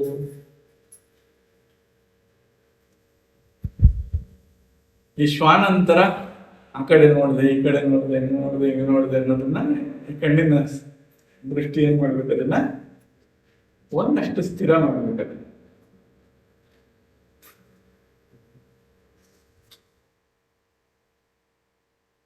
ಏನಾದ್ರೂ ಈಗ ಒಂದು ಆರಾಧಕ ವಸ್ತು ಇದೆ, ಏನೋ ಒಂದು ಮೂರ್ತಿ ಇಟ್ಟಿದ್ದೀರಾ ಅಥವಾ ಪೂಜೆ ವಿಗ್ರಹ ಇದೆ, ಏನಿಲ್ಲ ಅಂದ್ರೆ ಕನಿಷ್ಠ ಪಕ್ಷ ಒಂದು ದೀಪ ಇಟ್ಕೊಳ್ಳಿ. ಏನ್ ಮಾಡ್ಬೇಕು, ಕಣ್ಣಿನ ದೃಷ್ಟಿ ಸುಮ್ಮನೆ ಒಂದು ಸ್ಥಿರವಾಗಿಟ್ಕೊಂಡು ಒಂದು 10-15 ನಿಮಿಷ ಸ್ಥಿರತೆ ತಪ್ಪಿ 90% ನಮ್ಮ ಆಂದೋಲನಗಳೆಲ್ಲ ಕಡಿಮೆ ಆಗ್ತದೆ. ಇವಾಗ ಜಾಗೃತ ಅಂದ್ರೆ ಎಚ್ಚರವಾಗಿದ್ದಾಗ. ಯಾಕೆ ಎಚ್ಚರವಾಗಿದ್ದ ಕಣ್ಣಲ್ಲಿ ಕಾಣಿ. ಸೊ ಅಲ್ಲಿಂದ ತೈಜಸ ಅಂದ್ರೆ ಕುತ್ತಿಗೆ ಸ್ಥಾನ, ಜಾರದ ಅಂದ್ರೆ ಸ್ವಲ್ಪ ಕೆಳಗೆ ಬರ್ತದೆ. ಸೊ ಇಲ್ಲಿಗೆ ಬಂದ ತಕ್ಷಣನೇ ಈ ಅನ್ನಮಯ ಕೋಶ ಮತ್ತೆ ಪ್ರಾಣಮಯ ಕೋಶಕ್ಕೆ ಸಂಬಂಧಪಟ್ಟಂತ ಲಿಂಕ್ ಕಲ್ಕೋತದೆ ಇಲ್ಲಿಗೆ ಬಂದ್ರೆ. ಯಾಕೆ ಸ್ಥಾನ ಇಲ್ಲಿಗೆ ಬಂತು. ಉದಾಹರಣೆ ಹೇಳೋದಾದ್ರೆ ಈಗ ಕನಸು ತರ ಬಿತ್ತು, ಈಗ ಜಾಗೃತಿಯಿಂದ ಎಲ್ಲಿಗೆ ಹೋದ್ರಿ, ಕನಸಿನ ಸ್ಥಿತಿಗೆ ಹೋದ್ರಿ. ಕುತ್ತಿಗೆ ಏನಾಯ್ತು, ಈಗ ಯಾರನ್ನ ಕನಸು ಹಿಂಗ್ ನೋಡ್ತೀರಾ, ಹೆಂಗ್ ನೋಡ್ತೀರಾ, ಕುತ್ತಿಗೆ ಸ್ವಲ್ಪ ಕೆಳಗೆ. ಆ ಕುತ್ತಿಗೆ ಕೆಳಗೆ ಬಿದ್ದಾಗ ಟಿವಿ ಓಡ್ದಾದೆ ಶಬ್ದ ಕೇಳಿಸ್ತಾ ಇಲ್ಲ, ಒಗ್ಗರಣೆ ಆಗ್ತಾವ್ರೆ, ಸ್ಮೆಲ್ ಬರ್ತಾ ಇಲ್ಲ, ಮೈ ಮೇಲೆ ಏನನ್ನ ಹಾವಿಗೆ ಹೋದ್ರು ಕೂಡ ಏನೋ ಇದು ಅಂತ ಗೊತ್ತಾಗಲ್ಲ. ಸೊ ಅಂದ್ರೆ ಇಂದ್ರಿಯ ಸಂಬಂಧಿತವಾಗಿರುವಂತಹ ಎಲ್ಲಾ ಸಂವಹನಗಳು ತಮಗೆ ತಾವೇ ಕಳೆದೋಗು. ಅಂದ್ರೆ ಈಗ ನನಗೆ ನೋವಾಗ್ತದೆ ಅಂತ ಬಾಧೆ ಬೀಳ ಅಗತ್ಯ ಇಲ್ಲ. ಏನ್ ಮಾಡ್ಬೇಕು, ಜಾಗೃತ ಅವಸ್ಥೆಯಿಂದ ಸ್ವಲ್ಪ ಸ್ವಪ್ನಾವಸ್ಥೆ ಅಥವಾ ತೈಜಸ್ ಅವಸ್ಥೆಗೆ ಜೀವನದಲ್ಲಿ ಕಳ್ಕೊಂಡ್ರೆ ಎಲ್ಲ ನೋವುಗಳು ಹೋಗ್ತವೆ. ನೋವಿರೋದೆಲ್ಲ ಅನ್ನಮಯ ಮತ್ತೆ ಪ್ರಾಣಮಯದಲ್ಲಿ. ಒಂದ್ ಸ್ವಲ್ಪ ಮುಂದಕ್ಕೆ ತಳ್ಳಿದ್ರೆ ಇವೆಲ್ಲ ಹೋದ. ಸೊ ಹಂಗೆ ಸಹಜವಾಗಿ ಮಕ್ಕಳನ್ನ ಆ ಅವಸ್ಥೆಗೆ ತಳ್ತೀರಾ. ಹೆಂಗ್ ತಳ್ತೀರಾ, ಹಿಂಗ್ ತಳ್ತೀರಾ ಅಥವಾ ಏನಂತಿರೋದು ಜೋಕಾಲಿ ಆಡ್ತೀರಾ. ಆಡ್ಸಿದ ತಕ್ಷಣ ಅದು ಈ ವೇದಲ್ಲಿರುವಂತ ಲಿಕ್ವಿಡ್ ಸ್ವಲ್ಪ ಅದು ಬ್ಯಾಲೆನ್ಸ್ ತಪ್ಪಿದ್ರೆ ಜಾಗೃತ ಅವಸ್ಥೆಯಲ್ಲಿ ಇರೋದಕ್ಕೆ ಇಷ್ಟಪಡಲ್ಲ. ಏನಾಯ್ತದ ಸ್ವಪ್ನಾವಸ್ಥೆಗೆ ಹೋಗ್ಬಿಡುತ್ತೆ. ಅದಕ್ಕೆ ನಾವು ಒಂದಷ್ಟು ಯುಕ್ತಿ ಮಾಡ್ಕೋಬೇಕು. ಈಗ ಜೋಕಾಲಿ ಆಡಿದಾಗ ಹೆಂಗಾಗ್ತದೆ, ಬೇಡಪ್ಪ ಅಂತ ಹೆಂಗೆ ಸ್ವಲ್ಪ ಕತ್ತು ಬಗ್ಗಿಸ್ಬಿಟ್ರೆ ಸಾಕು, ಆರಾಮ ನಿದ್ದೆ ಮಾಡ್ಬಿಡ್ತೀರಿ ಜೋಕಾಲಿ. ಹಂಗೆ ಸ್ವಲ್ಪ ಜೋಕಾಲಿ ಆಡೋದು ಕಲ್ತ್ಕೋಬೇಕು ಅಷ್ಟೇ. ಇಲ್ಲಿ ಆದ್ಮೇಲೆ ಎರಡನೇದು ಪ್ರಾಣಾಯಾಮ. ಇದಕ್ಕೆ ಯಾವ್ದ್ರಿಂದ ಉಸಿರಾಟ. ಸೊ ಉಸಿರಾಟದ ಗತಿಯನ್ನು ಸ್ವಲ್ಪ ಕಡಿಮೆ ಮಾಡ್ತಾ ಏನ್ ಮಾಡ್ತೀರ, ಸ್ವಲ್ಪ ಶರೀರನ ಆ ಕಡೆ ಈ ಕಡೆ ಮೃದುವಾಗಿ ಅಲಗಾಡಿಸ್ತಾರೆ. ತಲೆ ನಿಂಗಂದ್ರೆ ಸಾಕು, ಹೊರಗಡೆ ಇರೋವೆಲ್ಲ ಬಂದು ಎಲ್ಲಿ ಗೊತ್ತದ ಅದೀಗ, ಸ್ವಪ್ನದಂತ ಅವಸ್ಥೆ ಗೊತ್ತದೆ. ಇಲ್ಲಿ ನನಗೆ ಕೈ ನೈತವ, ಕಾಲ್ ನೈತವ, ಇದು ಯಾವ್ದು ಇಲ್ಲ.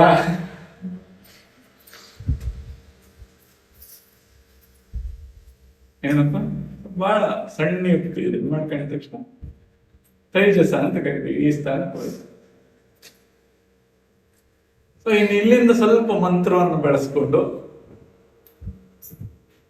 ಏನಪ್ಪ, ಸೊ ಆ ಮಂತ್ರದಿಂದ ಇನ್ನೊಂದು ಸ್ವಲ್ಪ ಮುಂದಕ್ಕೆ ಹೋದ್ವಿ ಅಂದ ತಕ್ಷಣ ಪ್ರಾಜ್ಞ ಅಂತ ಹೃದಯದ ಹತ್ರ ಬರ್ತದೆ.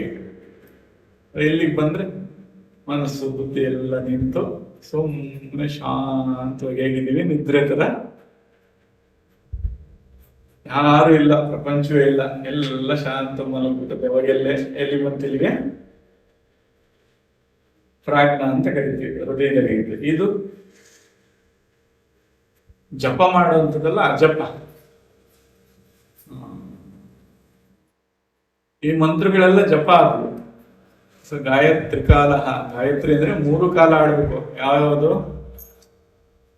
ಜಾಗ್ರತ್, ಸ್ವಪ್ನ, ಸುಷುಪ್ತಿ. ಅಂದ್ರೆ ಎಚ್ಚರವಾಗಿದ್ದಾಗೂ ಮಂತ್ರ ಇರಬೇಕು, ಕನಸಿನಾಗಿದ್ದಾಗೂ ಮಂತ್ರ ಇರಬೇಕು, ನಿದ್ರೆ ಅವಸ್ಥೆಗೆ ಹೋದ್ರು ಮಂತ್ರ. ನೀವು ಹೇಳ್ಕೊಳ್ಳೋ ಮಂತ್ರ ಎಲ್ಲಿ ಬರ್ತದಿದ್ರು, ಎಚ್ಚರ ಇದ್ದಾಗ ಇರ್ತದೆ ಅಷ್ಟೇ. ಸೊ ಅದಕ್ಕೆ ಅಜಪ ಗಾಯತ್ರಿ ಅಂತ ಕರಿತೀವಿ. ಇವೆಲ್ಲ ಜಪ ಎಲ್ಲಿವರೆಗೂ ಹೊರಗಡೆ ಇತ್ತು. ಅಜಪ ಯಾವ್ದ್ರ ಜೊತೆಲಿದೆ, ಅದು ಉಸಿರಾಟದ ಜೊತೆಲಿದೆ ಅದು. ಸೊ ನೀವು ಎಚ್ಚರವಾಗಿದ್ರು ಉಸಿರಾಟ ಆಡ್ತಾ ಇದ್ದೀರಾ, ಸ್ವಪ್ನದಲ್ಲಿದ್ರು ಉಸಿರಾಟ ಆಡ್ತಾ ಇದ್ದೀರಾ, ನಿದ್ರೆಯಲ್ಲಿದ್ರು. ಸೊ ಆ ಉಸಿರನ್ನೇ ಮಂತ್ರ. ಉಸಿರು ಏನ್ ಆಡ್ತಾ ಇದೆಯೋ ಅದ್ರ ಶಬ್ದನೇ ಮಂತ್ರ ಅಂತ ಅಭಿವೃದ್ಧಿಗಳಿದ್ರೆ ಅದೆಲ್ಲಿ ಕರ್ಕೊಂಡು ಹೋಗ್ತದೆ ನಮ್ಮನ್ನ, ಪ್ರಾಜ್ಞ ಅಂತ ಹೇಳಿದ್ವಲ್ಲ ಇಲ್ಲಿ. ಸೊ ವಿಜ್ಞಾನಮಯ ಕೋಶನ ಅಲ್ಲಿಂದ ದಾಟಿಸ್ತದೆ ಮುಂದಕ್ಕೆ. ಸೊ ಇಲ್ಲಿ ಶರೀರ ಪೂರ್ತಿ ಹಗುರಾದಂಥದ್ದು, ಸಾಗರದಂಗಿರೋಂಥದ್ದು, ಶಾಂತವಾಗಿರೋಂಥದ್ದು, ಪೂರ್ತಿ ಖಾಲಿ ಆಗಿರೋಂಥದ್ದು, ಇಂಥ ಒಂದು ನೆಮ್ಮದಿಯಾದ ನಿದ್ರೆಯಲ್ಲಿ ಮರ್ತು ಬಿಟ್ಟಿರ್ತೀರಿ, ಎಚ್ಚರ ಇರಲ್ಲ. ಇಲ್ಲಿ ಆ ನಿದ್ರೆಯನ್ನ ಎಚ್ಚರದಿಂದ ಅನುಭವಿಸುವಂತ ಅವಸ್ಥೆ. ಎಚ್ಚರದಿಂದ ಅನುಭವಿಸುವಂತ ನಿದ್ರೆ ಹೇಗಿರ್ತದೋ ಅಂತ ಶುದ್ಧವಾದ ಅವಸ್ಥೆ. ಯಾರು ಇಲ್ಲ, ಕೇವಲವಾಗಿ ಬರೀ ಶಾಂತಿ ಶಾಂತಿ, ಏನೇನು ಇಲ್ಲ. ಸೊ ಇದರಲ್ಲಿ ಪ್ರಾಜ್ಞ ಅವಸ್ಥೆ.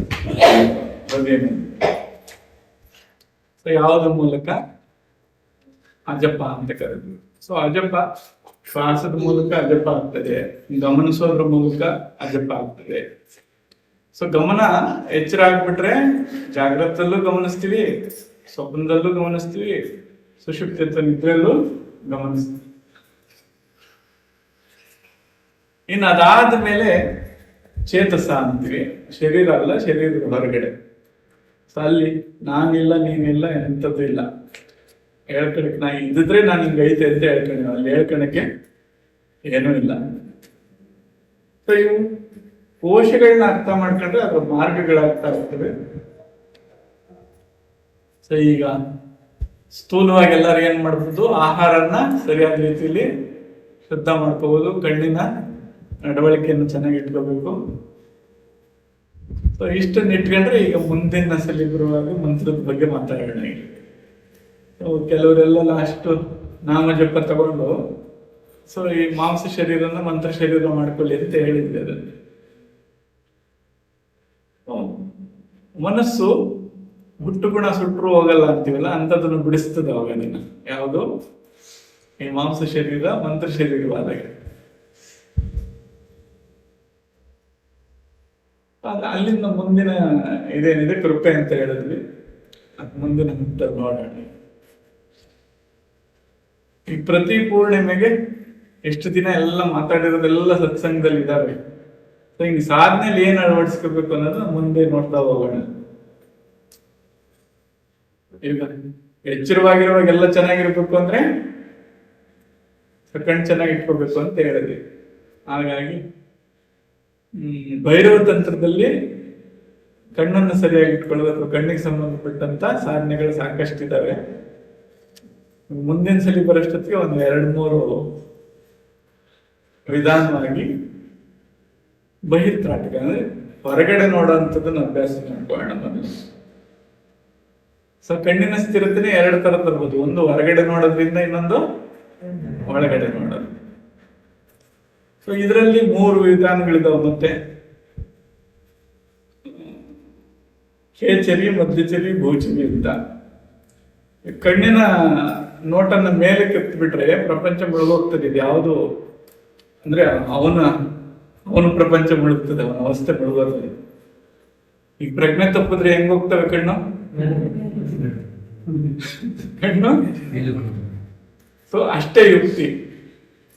ಪ್ರಜ್ಞೆ ತಪ್ಪಿದ್ರೆ ಕಣ್ಣು ಮೇಲಕ್ಕೆ ಹೋಗ್ತವೆ, ನೀವು ಕಣ್ಣು ಮೇಲೆ ಕೇರಿಸಿದ್ರೆ ಪ್ರಜ್ಞೆ ತಪ್ಪುತ್ತದೆ. ಈಗ ಇವೆಲ್ಲ ಕಾಡ್ತವೆ ಅಂತ ಎಷ್ಟು ಬಾಧೆ ಬೀಳ್ತೀವ? ಏನಪ್ಪ, ಸುಮ್ಮನೆ ಪ್ರಯತ್ನ ಮಾಡಿ ನೋಡ್ರಿ, ನಿಮ್ ಕಣ್ಕೊಂಡು ಸ್ವಲ್ಪ ಮೇಲೆ ಕೆತ್ತ ನೋಡ್ರಿ, ತಲೆ ತಿರುಗಿ ಸಾಕಪ್ಪ ಅನ್ನಂಗೆ ಆಗ್ತದೆ. ಅಂದ್ರೆ ಪ್ರಜ್ಞೆ ತಪ್ಪದಂಗೆ ಆಗ್ತದೆ. ಎಷ್ಟು ವಿಕಾರಗಳಿದ್ರು ಅದೇ ತರ ಭೂಚರಿ ಅಂತೀವಿ. ಈ ಮೂಗಿನ ತುದಿನ ಮುಂದೆ ಮೂಗಿನ ತುದಿ ನೋಡಿದ್ರೆ ಎಲ್ಲಿದೆಯೋ ಅಲ್ಲೇ ನಿಂತ್ಕೊಳ್ತದ. ಯಾವ ವಿಷಯದ ಮೇಲೆ ಇರ್ತೀರೋ. ಸೊ ಮಧ್ಯಚರಿ, ಅವೇನಾದ್ರೂ ನಡೀಲಿ ನನಗೆ ಸಂಬಂಧ ಇಲ್ಲ ಅಂತ ನೋಡೋದನ್ನ ಕಲಿಸುತ್ತೆ. ಬಸ್ಸಲ್ಲಿ ಕುಳಿತಿರ್ತೀರ, ಕಣ್ಣು ಹೇಗಿರ್ತದೆ ಅವಾಗ? ಒಂದಷ್ಟೊತ್ತಾದ್ಮೇಲೆ ಏನಾಗ್ತದೆ ಕಣ್ಣು? ಅವಾಗ ಬಸ್ಸಾಗ ಯಾರೋ ಜಗಳ ಮಾಡ್ತಾವ್ರೆ, ಏನೋ ನಡೀತದೆ, ಯಾವ್ದಾರ ತಲೆ ಕೆಡಿಸ್ಕೊಂಡಿರ್ತದೆ. ಇದು ಹೆಂಗಿರ್ತದೆ? ಇದು ನನಗೆ ಸಂಬಂಧ ಇಲ್ಲ ಅನ್ನಕ್ಕೆ ಸುಮ್ಮನೆ ಇರ್ತದೆ. ಏನೇನೋ ನಡೀತಾ ಇರ್ತದಲ್ಲ ಸುತ್ತಮುತ್ತ. ಹಾಗೆ ಜಗತ್ತಿನಲ್ಲಿ ನನ್ನ ಸುತ್ತಮುತ್ತ ಏನ್ ನಡೀತಾ ಇದ್ರೆ ನನ್ನ ಮಧ್ಯಚರಿನ ಸಿದ್ಧಿಸ್ಕೊಂಡಿದ್ದಾದ್ರೆ, ಅದು ಯುಕ್ತಿ ಕರಗತ್ತಾದ್ರೆ, ಅವೇನೇ ನಡೆದು ಇದು ತಲೆ ಕೆಡಿಸ್ಕೊಳ್ಳೋದಿಲ್ಲ.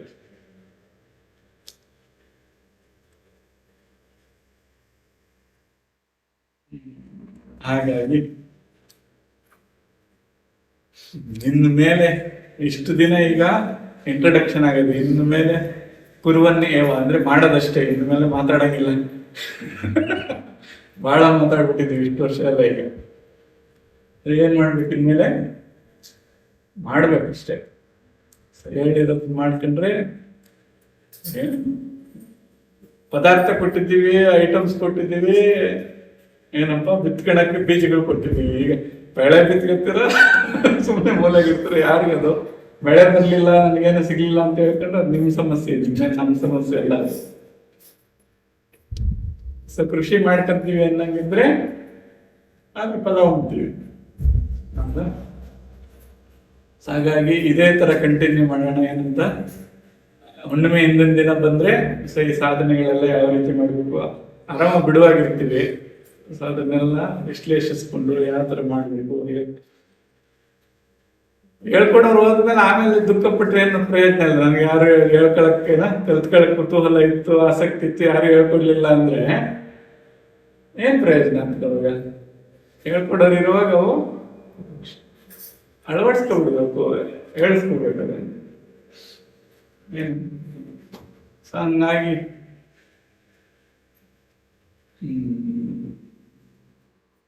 ಸಾಕು, ಒಂದು ಅವಸ್ಥೆಗೆಲ್ಲ ಬಂದು ತಲುಪಿದ್ದೀರಿ. ಸೊ ಇನ್ನು ಮುಂದೆ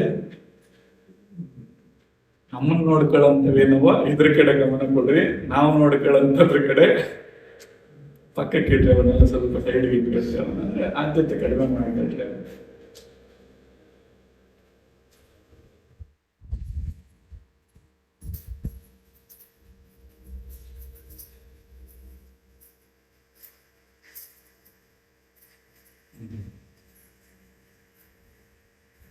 ಏನಾದ್ರು ಪ್ರಶ್ನೆಗಳಿತ್ತಪ್ಪ?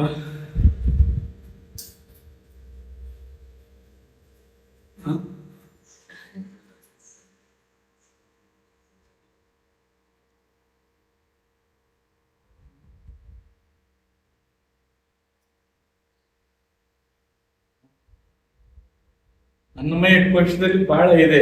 ಈ ಒಂದಷ್ಟು ಆಹಾರ ಕಡಿಮೆ ಮಾಡ್ತಾ ಬರ್ತಾರೆ ಕೆಲವರು. ಈ ಜೈನರೆಲ್ಲ ಏನ್ ಮಾಡ್ತಾರೆ, ಸಲ್ಲೇಕ, ಸೊ ಆಮೇಲೆ ಸರಿಯಾದ ರೀತಿಯಲ್ಲಿ ಉಪವಾಸ, ಶರೀರಕ್ಕೆ ಎಷ್ಟು ಬೇಕೋ ಅಷ್ಟು ಕೊಡ್ತಾ ಅದನ್ನೊಂದು ಸ್ಥಿಮಿತ ತೆಗೆದಿದ್ದಾರೆ. ಸೊ ಇನ್ನೊಂದು ಸ್ವಲ್ಪ ಮುಂದುವರೆದವರು ಬರೀ ಆಹಾರನ ನಿಲ್ಲಿಸಿ ಗಾಳಿ ಮೂಲಕ ಅದು ಬದುಕಿಸ್ತಾ ಒಂದು ಸ್ಥಿಮಿತತ್ವ ಅನುಭೂತಿ ಹೇಗಿರ್ತದೆ ಅಂತ ಪರಿಚಯ ಮಾಡ್ತಾರೆ.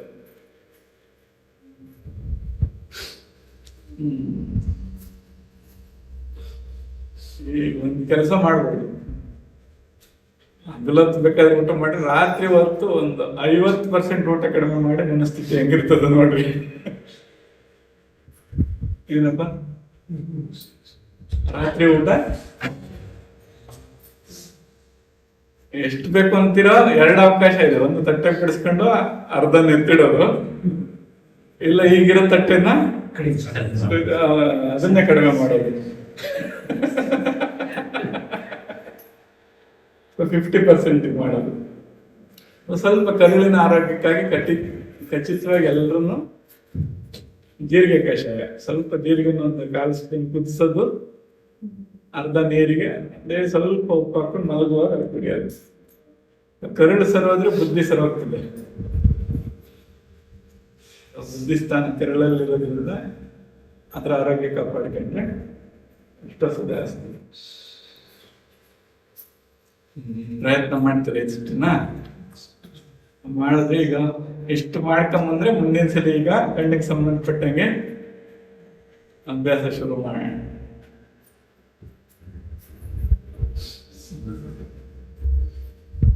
ಏನಾದ್ರು ಪ್ರಶ್ನೆ ಇತ್ತಪ್ಪ ಯಾರಾದ್ರೂ ಸಂಬಂಧಪಟ್ಟಂಗೆ? ಅಷ್ಟಪಾಶಗಳು ಇದು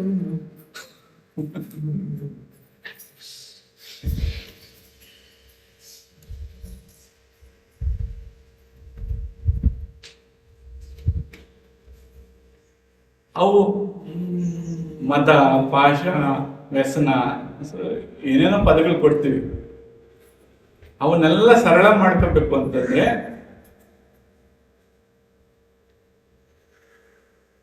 ಯಾವುದರಿಂದ ನನ್ನ ಅಂತಃಕರಣ ಅಲುಗಾಡ್ತವ ಏನಪ್ಪ, ಅಂತಃಕರಣಗಳನ್ನ ಮನಸ್ಸು, ಬುದ್ಧಿ, ಚಿತ್ತ ಮತ್ತೆ ಅಸ್ಮಿತೆ, ನಾನು, ಇವು ಅಲುಗಾಡ್ತವ. ಆಂದೋಲನ ಯಾವ್ದು ಉಂಟು ಮಾಡ್ತದೋ ಇವೆಲ್ಲನೂ ಅಡ್ಡಿಪಡಿಸಂತವು ಅಂತ ಇಷ್ಟು ತಿಳ್ಕೊಂಡು ಸಾಕು. ಇಲ್ಲಾಂದ್ರೆ ಏನಾಗ್ತದೆ, ಬರೀ ವಿಷಯ ಆಗುತ್ತೆ. ನೆನ್ನೆ ಮಾತಾಡಿದ್ದೆ, ಈಗ ಅಮ್ಮ ಕೇಳ್ತಾ ಇದ್ರು ಕ್ರಿಯಾಯೋಗ ಅಂದ್ರೆ ಏನು ಅಂತ.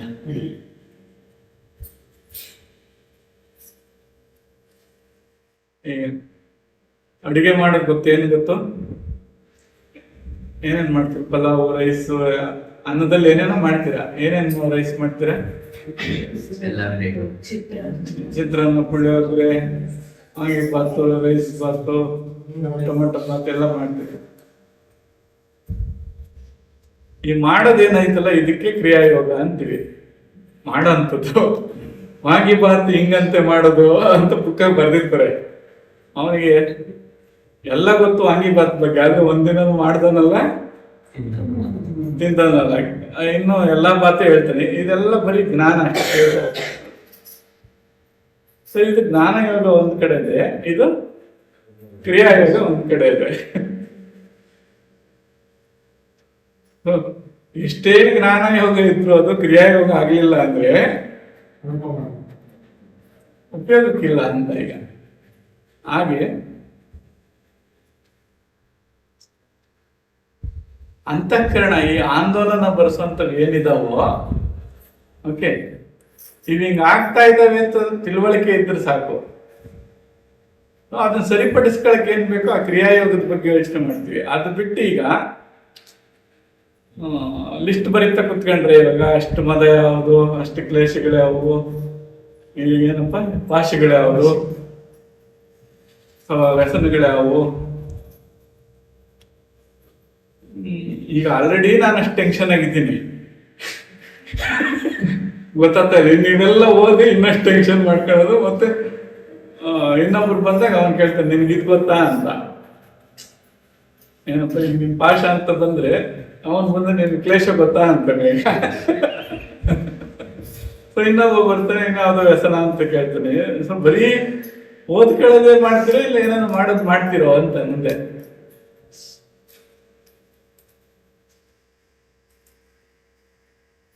ಆಂದೋಲನ ತರ ಅಂತವು, ಇದ್ರ ಅಲುಗಾಟ ತರ ಅಂತವು ಏನವ, ಇವೆಲ್ಲನೂ ಅಡ್ಡಿಪಡಿಸ್ತಾವಪ್ಪ ಅನ್ನೋಂಥ ಎಚ್ಚರಿಕೆ ಇದ್ಕೊಂಡು ಅದನ್ನ ಸರಿ ಮಾಡ್ಕೊಳಕ್ಕೆ ಏನ್ ಬೇಕು ಯುಕ್ತಿಗಳು ಇವನ್ನ ಅಳವಡಿಸ್ಕೋಬೇಕು.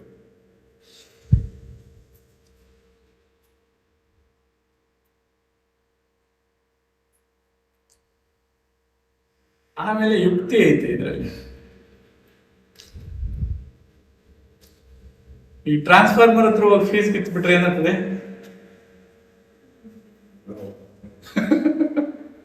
ಏನಾಗ್ತದಪ್ಪ? ಊರಾಗೆ ಕರೆಂಟ್ ಬರ್ತದೆ. ಸೊ ಊರಾಚೆ ಲೈಟ್ ಕಂಬದಾಗ ಹೋಗಿ ಕಿತ್ರೆ ಎಷ್ಟು ಮನೆ ಕನೆಕ್ಷನ್ ಆಗವ? ಅಷ್ಟು ಮನೆ ಕನೆಕ್ಷನ್. ಇವ್ ಮನೆಗಿರೋ MCB ಹತ್ರ connection Kitre, so ರೂಮಾಗಿರೋ switch off ಮಾಡಿದ್ರೆ ಈಗ ಇಷ್ಟು ಕಲ್ತ್ಕೊಂಡು ಈ ನಾನು ಅನ್ನೋ ಫೀಸ್ ಕಿತ್ತು ಬಿಟ್ರೆ ಟ್ರಾನ್ಸ್ಫಾರ್ಮರ್ ಹತ್ರ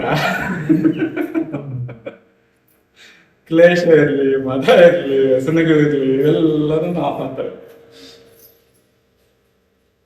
ಸೊ ಇವೆಲ್ಲ ಯಾರಿರೋದಕ್ಕೆ ಯಾವ ಫೀಸ್ ಇರೋದಕ್ಕೆ ಇವೆಲ್ಲ ಕೆಲಸ ಮಾಡೋದು.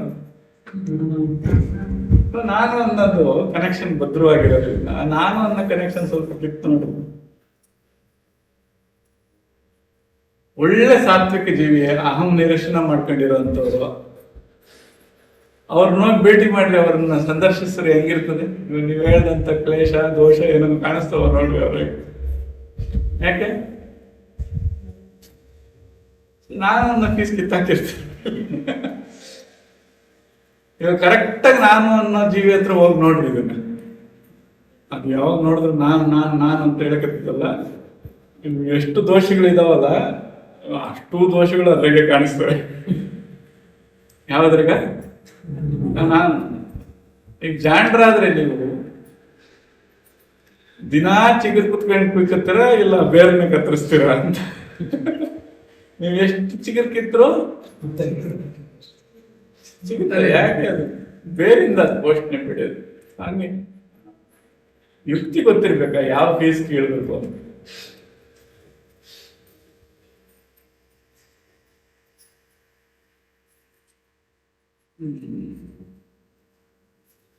ಹಾಗಾಗಿ ಏನೇ ಸಾಧನೆ ಮಾಡ್ಬೇಕಾದ್ರೂ ಮೊದಲು ಗುರುಗಳು ಅದಕ್ಕಾಗಿ ಕಾಯ್ತಾರೆ, ಅಹಂ ನಿರಶನ ಆಗ್ಲಿ ಸ್ವಲ್ಪ ಅಂತ. ಇಲ್ಲ ಅಂದ್ರೆ ಅಹಂಕಾರಿ ಆಗ್ತಾನೆ.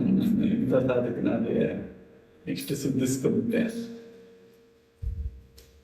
ಆ ಅಹಂ ನಿರಶನ ಆಯ್ತು ಅಂದ್ರೆ ಸರಿಯಾದ ಸದುಪಯೋಗ ಆಗ್ತದೆ ಎಲ್ಲ ಸಾಧನೆ. ಆಮೇಲೆ ಸಹಬಾಳ್ವೆ ಸಾಧ್ಯ. ಯಾರೇ ಬಂದ್ರು ಎಲ್ಲಾರು ಒಂದೇ ಮಾರ್ಗ ಬರಲ್ವಾ ಅಂತ. ಇಲ್ಲಾಂದ್ರೆ ಈಗೇನ್ ಮಾಡ್ತೀರಾ, ನಿನ್ಗೆ ಇದು ಗೊತ್ತಾ, ನಿನ್ಗೆ ಅದು ಗೊತ್ತಾ, ಇಲ್ಲ ಇದೇ ಶ್ರೇಷ್ಠ, ನಾನು ಕನಿಷ್ಠ. ಸೊ ಇವೆಲ್ಲ ಯಾವ್ದ್ರಿಂದ? ಅಹಂಕಾರ. ಸೊ ಮೂಲಭೂತವಾಗಿ ಎಲ್ಲಾ ಭ್ರಮೆಗಳ ಕಾರಣ ಆಗಿರುವಂತ ಅಹಮ್ಮನ್ ನಿರಶನ ಮಾಡ್ಕೊಂಡ್ರೆ ಇನ್ನು ಉಳಿದವ್ ತಾವೇ ಸ್ವಾಧೀನ ಪಡ್ಕೋತಾರೆ.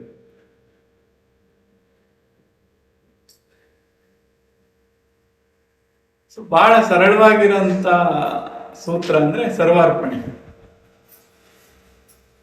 ಸೊ ಎಲ್ಲಾನು ಯಾವುದೋ ಒಂದು ಕಲ್ಪಿಸ್ಕೋಬೇಕು. ಅದನ್ನೇನು ಗುರು ಅಂತ ಕರೀತಾರೋ, ದೇವರು ಅಂತ ಕರೀತಾರೋ, ಶಕ್ತಿ ಅಂತ ಕರೀತಾರೆ, ಏನಾದ್ರೂ ಕರ್ಕೊಂಡು ಏನ್ ಮಾಡ್ಬೇಕು? ಎಲ್ಲ ನಿಂದಪ್ಪ ಅಂತ ಸರ್ವಾರ್ಪಣೆ. ಈಗ ಯಾರು ಏನೋ ಬಹಳ ಕಲ್ತ್ಬಿಟ್ಟಿದ್ರಲ್ಲಪ್ಪ, ನೀವು ಬಹಳ ಸಾಧನೆ ಮಾಡ್ತೀರಿ, ಏನಪ್ಪ ಪರಮಾತ್ಮ ಆಶೀರ್ವಾದ. ಇಲ್ಲಾಂದ್ರೆ ಹೋಗ ಅಷ್ಟು ಗೊತ್ತಿಲ್ಲ ಬಿಡು.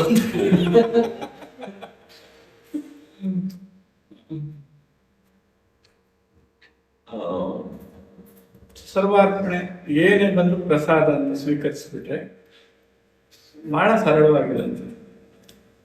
ಹಾಗಾಗಿ ಎಷ್ಟೋ ಗುರು ಪರಂಪರೆಯಲ್ಲಿ ನಾನನ್ನ ದಕ್ಷಿಣೆ ಯಾಕೆ ಕೇಳ್ತಾರೆ ಅವರು.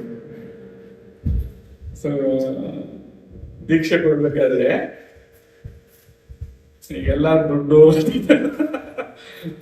ಏನು ದಕ್ಷಿಣೆ ಅಂತ ಅದನ್ನ ಕೇಳಿದ್ರೆ ಗುರು ಏನ್ ಕೇಳ್ತಾರೆ, ನಾನೊಂದು ದಕ್ಷಿಣೆ ಕೊಡಪ್ಪ, ಇದ್ಮೇಲೆ ಎಚ್ಚರವಾಗಿರಪ್ಪ ಅಂತ. ಯಾರನ್ನ ಬಂದು ಏನಪ್ಪ ಬಹಳ ಒಳ್ಳೆ ಸಾಧನೆ ಮಾಡಿ, ಏನೋ ಗುರು ಕೃಪೆ ಸ್ವಾಮಿ, ಪರಮಾತ್ಮ ಸ್ವಾಮಿ, ಎಷ್ಟು ಸುಲಭವಾಗಿ ಅದನ್ನ ಕಳ್ಕೊಳ್ಳುವಂತ ಮಾರ್ಗಗಳು ಕೊಟ್ಟಿದ್ದಾರೆ. ಹೀಗಾಗಿ ಸೊ ಅವ್ರ ಪರಿಚಯ ಆದ್ರೆ ಯಾವ ಸ್ವಿಚ್ ಬೇಕೋ ಇವಾಗ ಸೊ ಏನೇನೋ ಆಂದೋಲನ ಆತಾವೆ. ಸೊ ಈ ಕಿವಿ ಅನ್ನೋ ಸ್ವಿಚ್ ಅನ್ನ ನಾನು ಡೆಲಿಬ್ರೇಟ್ ಆಗಿ ಆಫ್ ಮಾಡಿದೆ. ಇವಾಗ ಏನೋ ಮನೆದು ಲೈಟ್ ಏನಿತ್ತಲ್ಲ, ಈಗ ಮನೆ ಸ್ವಿಚ್ ರೂಮ್ ಹೆಂಗ್ ಆಫ್ ಮಾಡಿದ್ವಿ, ಒಂದ್ ರೂಮ್ ಯಾವ್ದು ಆಫ್ ಮಾಡ್ಕೊಂಡ್ವಿ, ಬರೀ ಸ್ವಿಚ್. ಸೊ ಹೆಂಗಿರ್ತದೆ ಬೇಕಾದ ಹೇಳ್ಕೊ ನೀನು ಅಂತ. ನಾನು ಸ್ವಿಚ್ ಆನ್ ಮಾಡಿದ್ರು ತಾನೇ ಇದು ಏನಪ್ಪ,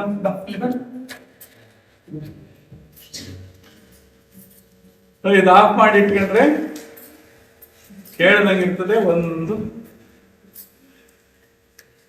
ನಡೆದಿಲ್ಲ. ಸೊ ಅದು ಬಹಳ ವಿಚಿತ್ರವಾಗಿದ್ದಾವೆ ಇವೆಲ್ಲ. ಸೊ ಅದಕ್ಕೆ ವಿಶುದ್ಧ ಬುದ್ಧಿ ಅಂತಾರೆ. ಅಂದ್ರೆ ನೋಡಿರ್ತೀವಿ, ಕೇಳಿರ್ತೀವಿ, ಏನು ಮುಂದೆ ಕೊಡಲ್ಲ. ಸೊ ವಿಕ್ರಮಾದಿತ್ಯನ ತರ ಆ ಅವಸ್ಥೆ ತಲುಪ್ತಾನೆ. ವಿಕ್ರಮಾದಿತ್ಯನ ಕತೆ ಹೇಳ್ಬಿಟ್ಟ ಬೇತಾಳ ಇವಾಗ. ಯೋಚನೆ ಮಾಡಿ ಉತ್ತರ ಕೊಟ್ಬಿಟ್ರೆ ವಾಪಸ್ ಹೊರಟತಾನೆ, ಹೇಳಿಲ್ಲ ಅಂದ್ರೆ ತಲೆ ಚಿತ್ರ ಆಗ್ತದೆ. ಆದ್ರೆ ಅವನು ಎಂತ ಅವಸ್ಥೆ ತಲುಪ್ತಾನೆ ಅಂದ್ರೆ ಹೇಳಿ ಏನೋ ನೋಡೋದ್ ನೋಡ್ತಾನೆ, ಕೇಳೋದ್ ಕೇಳಿಸ್ತಾನೆ, ತಲೆಗೆ ಏನು ಓಡಿರಲ್ಲ. ಅವಾಗ ಬೇತಾಳ ಸೋತಾನೆ. ಇವಾಗ ಯಾಕೆ ಉತ್ತರ ಗೊತ್ತಿದ್ದು ಹೇಳ್ಬೇಕು ಅಂದ್ರೆ, ಉತ್ತರ ಓಡಿದ್ರೆ ತಾನೆ ಅವ್ನು ಹೇಳೋದು. ಉತ್ತರ ಓಡೇ ಇಲ್ಲ. ಸೊ ಹೆಂಗಿದ್ದಾವೆಲ್ಲ ಹಂಗೆ ಇದ್ದಾವೆ. ಸೊ ಹೆಂಗಿದಾವ ಹಂಗೆ ಅನ್ನೋದು ಇವಾಗ ಕಣ್ಣು ಅಂತ ಹೇಳಿದ್ರು ನೋಡಿ, ಅದು ಸ್ವಲ್ಪ ಬಾಯಿ ಬಿಟ್ಟ, ಕಣ್ ಬಿಟ್ಟ, ಎಲ್ಲಿರೋ ಅಲ್ಲೇ ನಿಂತ್ಕೊಂತದೆ, ಯಾವ ಓಡಲ್ಲ. ಸೊ ಕಣ್ಣು ಆಡಿಸಿದ್ವಿ, ಬಾಯಿ ಮುಚ್ಚಿದ್ವಿ ಅಂದ್ರೆ ಸ್ವಲ್ಪ ಕೆಲಸ ಮಾಡ್ತವೆ. ಸೊ ಇವೆಲ್ಲ ಯುಕ್ತಿಗಳು. ಸೊ ಅನುಷ್ಠಾನಕ್ಕೆ ಮುಂದೆ ಇವನ್ನ ಅಳವಡಿಸ್ಕೋಬೇಕು. ಇವಾಗ ಮಾತಾಡಿದೆ ಅಂತ ಇವಾಗ ಹೆಸರು ಬೇರೆ ಬೇರೆ ಕೊಟ್ಟವ್ರು. ಇವಾಗ ಅವ್ರು ಕ್ರಿಯಾಯೋಗ ಅಂತ ಕೊಟ್ಟವ್ರೆ, ನೀವು ಅದೇ ಹೆಸರು ಕರಿತೀರ ಅಂದ್ರೆ ಅದನ್ನೇ ಕರೀವಿ, ಇಲ್ಲ ಬೇರೆ ಹೆಸರು ಕೊಟ್ಕೊತೀವಿ ಅಂದ್ರೆ ಬೇರೆ ಹೆಸರು ಕೊಟ್ಕೊಳ್ರಿ. ಒಟ್ಟಿನಲ್ಲಿ ಅಳವಡಿಸ್ಕೋಬೇಕು ಅದಕ್ಕೆ. ಸೊ ಯಾವುದು ಅಳವಡಿಸ್ಕೊಳ್ಳೋದೈತೋ ಬದುಕಿಗೆ ಅನುಕೂಲ ಆಗಂಗೆ, ಸೊ ಅಳವಡಿಸ್ಕೊಂಡು ಅವನತ್ತಿಗೆ ಏರಿಸ್ಕೊಳ್ಳಿರುವಂತ ಮಾರ್ಗಗಳಿಗೆಲ್ಲ ನಾವು ಅದಕ್ಕೆ ಸಾಧನೆ ಅಂತ ಕರೀತಾರೆ, ಧ್ಯಾನ ಅಂತ ಕರೀತೀವಿ. ಧ್ಯಾನ ಅಂದ್ರೆ ಬರೀ ಕುತ್ಕೊಳ್ಳೋದು ಅಂತಲ್ಲ. ಸೊ ಇವನ್ನ ಸರಿ ಮಾಡಿಸ್ಕೊಳ್ಳೋಂತ ಅಥವಾ ಸರಿ ಮಾಡ್ಕೊಳ್ಳೋಂಥ ವಿಧಾನ ಕ್ರಿಯಾಯೋಗ ಅಂತ ಕರೀವಿ, ಅನುಷ್ಠಾನ ಅಂತ ಕರೀವಿ, ರಾಜಯೋಗ ಅಂತ ಕರೀವಿ. ಏನು ಕರೆದ್ರು ಇವಕ್ಕೆ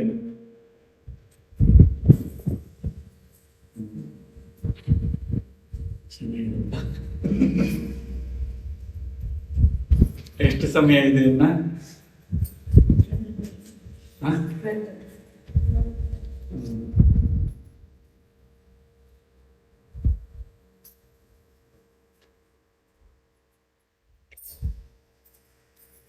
ಏನಾದ್ರು ಪ್ರಶ್ನೆ ಇದೆಯಪ್ಪ ಹಿಂದೆ ಹೊಸಬರು ಬಂದಿದ್ರೆ?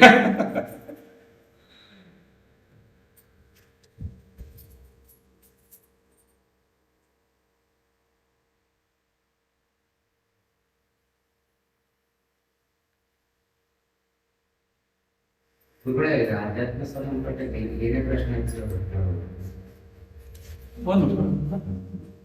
ಅಧ್ಯಾತ್ಮನೇ ಅಂತಲ್ಲ, ಇಲ್ಲಿ ಎಲ್ಲದಕ್ಕೂ ಅವಕಾಶ ಇದೆ. ಅದು ಎಲ್ರಿಗೂ ಉತ್ತರ ಆಗ್ತದೆ ಅಂತ. ಒಂದು ಪ್ರಶ್ನೆ ನನಗೆ ಬಹಳ ಮೈಕೊಳ್ಕೊಂಡಂತ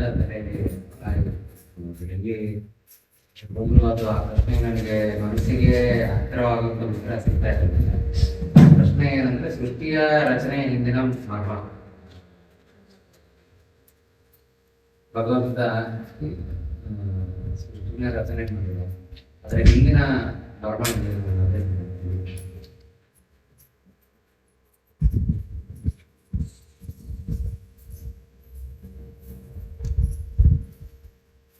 ಪ್ರಶ್ನೆಯಲ್ಲಿ ಯಾವಾಗೂ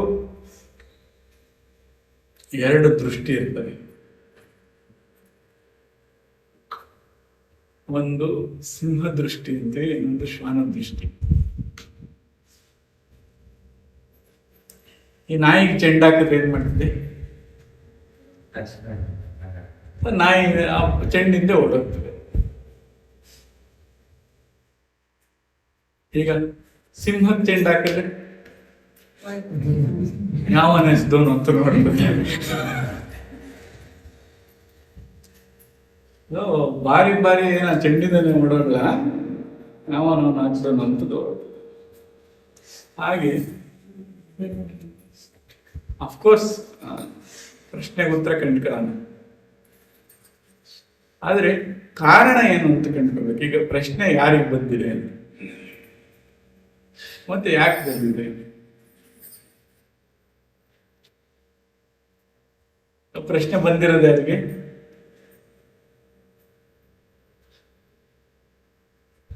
ಯಾರಿಗೆ ಬಂದಿರೋದು ಪ್ರಶ್ನೆ? ಜೀವಕ್ಕೆ ಬಂದಿದೆ. ಏನ್ ಕಾರಣದಿಂದ ಬಂದಿದೆ? ಅದಕ್ಕೆ ಹಿರಿಯರು ಎರಡು ಕಾರಣ ಹೇಳ್ತಾರೆ. ಒಂದು ದುಃಖತ್ರಯ ಅಭಿಘಾತ ಜಿಜ್ಞಾಸ, ಅಂದ್ರೆ ಸಮಸ್ಯೆಗಳನ್ನು ನಾವು ತಾಪತ್ರಯ ಅಂತ ಕರಿತೀವಿ. ಮೂರು ಕಡೆಯಿಂದ ಒಬ್ಬನನ್ನ ಕಾಡಿದಾಗ ಯಾವ ತರ ಅದಿ ದೈಹಿಕ, ಅದಿ ಬೌದ್ಧಿಕ, ಅದಿ ಆತ್ಮಿಕ. ಸೊ ಮೂರು ರೀತಿ. ಭೌತಿಕವಾಗಿರುವಂತ ಸಮಸ್ಯೆಗಳು ಕಾಡಬೇಕು. ಸೊ ಯಾವ್ದು ಮಾಡ್ತಾ ಇದೆ, ಈಗ ಇದು ಯಾವ್ದು ಮಾಡ್ತಾ ಇದೆ ಅಂತ ಗೊತ್ತಿರಲ್ಲ. ಸೊ ಆ ತರದಿಂದ ಸೃಷ್ಟಿಯಾಗುವಂತ ಸಮಸ್ಯೆಗಳು ಕಾಡಬೇಕು. ಮತ್ತೆ ನಾನೇ ಸೃಷ್ಟಿ ಮಾಡ್ಕೊಂಡಂತ ಸಮಸ್ಯೆಗಳು ಕಾಡಬೇಕು. ಅದು ಕಾಡೋದು ಹೆಂಗೆ ಅಂದ್ರೆ, ಬಾಂಬು ಬಿದ್ರೆ ಹೆಂಗೆ ಬೆಚ್ಚ ಬೀಳಿ ಹಿಂಗಾಗೋಯ್ತಲ್ಲಪ್ಪ ಅಂತ ಹೆಂಗ ಅನಿಸ್ತದ, ಹಂಗಾದಾಗ ನನಗೆ ಯಾಕೆ ಹಿಂಗ ಆಗ್ತದೆ ಅಂತ ಪ್ರಶ್ನೆ ಉದ್ಭವ ಆಗ್ತದೆ ಅಂತ ಹೇಳ್ತಾರೆ. ಜಿಜ್ಞಾಸೆ ಶುರುವಾದ. ಇನ್ನು ಎರಡನೇದು ಕುತೂಹಲ ಇರ್ತದೆ. ಈಗ ಕುತೂಹಲದ ಕಾರಣದಿಂದ ಬಂದದ ಅಥವಾ ತಾಪತ್ರಯಗಳಿಂದ ಬಂದದ ಅಂತ. ಕುತೂಹಲ ಬಂದಿದ್ರು ಬಗೆಹರಿಸೋಣ, ತಾಪತ್ರಯ ಬಂದಿದ್ರು ಫಸ್ಟ್ ತಾಪತ್ರಯ ಬಗೆಹರಿಸೋಣ, ಆಮೇಲೆ ಪ್ರಶ್ನೆ ನೋಡೋಣ. ಯಾಕೆಂದ್ರೆ ಕುತೂಹಲ ತಾಪತ್ರಯ ಬಗೆಹರಿಸಿದ್ರೆ ಅದ್ರ ಪ್ರಶ್ನೆ ಬೇರೆ ಆಗ್ತದೆ, ಆಮೇಲೆ ಅದ್ರ ದಿಕ್ಕು ಆಮೇಲೆ ಬೇರೆ ಆಗ್ತದೆ.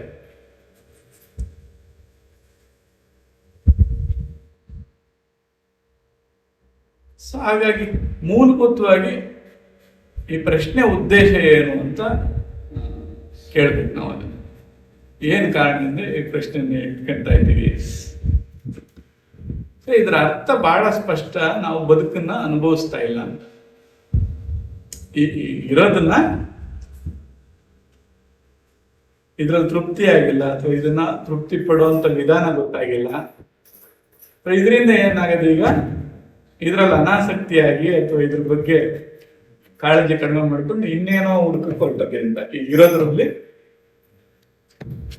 ಇರುವ ಭಾಗ್ಯವ ಬಿಟ್ಟಿದೆ, ಈಗ ಬಾರಿನ ಹಿಡ್ಕೊಳಕ್ ಹೊರಟದೆ ಅಂತ. ಸೊ ಈ ಕಾಯಿಲೆಗೆ ಮೊದಲು ಟ್ರೀಟ್ಮೆಂಟ್ ಕೊಡ್ಬೇಕು. ಸೊ ಇಲ್ಲ, ನಾನು ಬಹಳ ಆನಂದವಾಗಿದ್ದೀನಿ, ಎಲ್ಲ ತೃಪ್ತಿ ಆಗಿದೆ, ಆದ್ರೂ ಒಂದು ಕುತೂಹಲ ಐತೆ ಅಂತ ಅಂದ್ರೆ ಅದು ಬೇರೆ. ಸೊ ಇದೆಲ್ಲ ಬೇಸರ ಆಗ್ಬಿಟ್ಟದೆ, ಅದಕ್ಕೆ ನಾನು ಇಲ್ಲಿಗೆ ಬಂದಿದ್ರೆ. ಹಿಂಗ್ ಬೇಸರ ಮಾಡ್ಕೊಂಡಿರೋದೆಲ್ಲ ಗುಂಪು ಸೇರಿದ್ರೆ ಹೆಂಗಿರ್ತದೆ? ಸತ್ಸಂಗ ಅಂದ್ರೆ ಏನಾವಾಗ ಅದ್ರ ಅರ್ಥ? ಸೊ ಎಲ್ಲ ಬೇಜಾರಾಗಿ ಸಾಕಾಗಿ ಬಂದಿರೋರು ಒಂದು ಗುಂಪು ಅಂತ. ಸೊ ಅದು ಆಗ್ಬಾರ್ದು ಅಂತ ಪ್ರಶ್ನೆಗೆ ಬಂದಾಗ ಸುಮ್ಮನೆ ಅರ್ಥ ಮಾಡ್ಕೊಳಕ್ ಅವಸ್ಥೆಗಳು ಅಂತ ಇದೆ. ಏನೇನು ಅವಸ್ಥೆ ಇದೆ ನಮಗೆ? ಜಾಗೃತಾಗಿದ್ದೀವಿ, ಎಚ್ಚರದ ಅವಸ್ಥೆ ಇದೆ. ಎಚ್ಚರ ಅವಸ್ಥೆಯಲ್ಲಿ ಏನು ಇವೆಲ್ಲ ಪ್ರಪಂಚ ಎಲ್ಲ ನೋಡ್ತೀವಿ, ಪಂಚಭೂತಗಳು ವಿಷಯಗಳೆಲ್ಲ ಬರ್ತವೆ. ಸ್ವಪ್ನ ಅಂತ ಒಂದು ಅವಸ್ಥೆ ಇದೆ. ಹೌದಾ?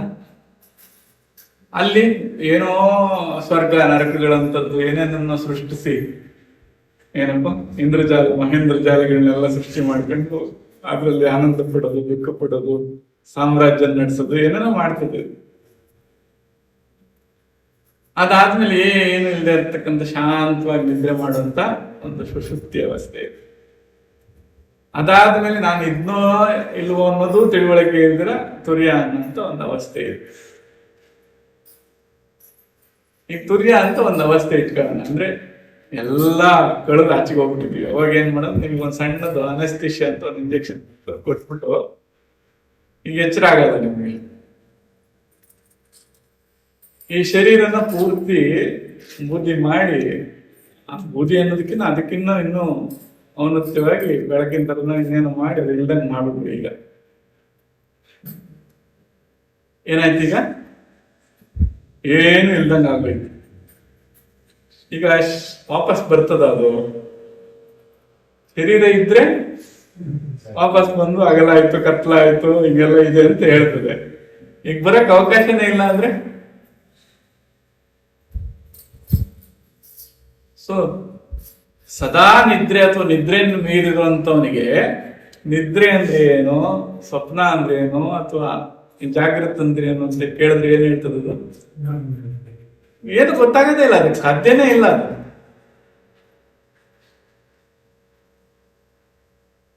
ಹಾಗೆ ಪರಮಸತ್ಯ ಅನ್ನೋದು ಏನದ, ಅದು ಪರಮಸತ್ಯವಾಗಿ ಉಳಿದ್ರೆ ಅದೇನು ಅಂತ ತಿಳ್ಕೊಳ್ಳೋದಕ್ಕೆ ಸಾಧ್ಯನೇ ಇಲ್ಲ.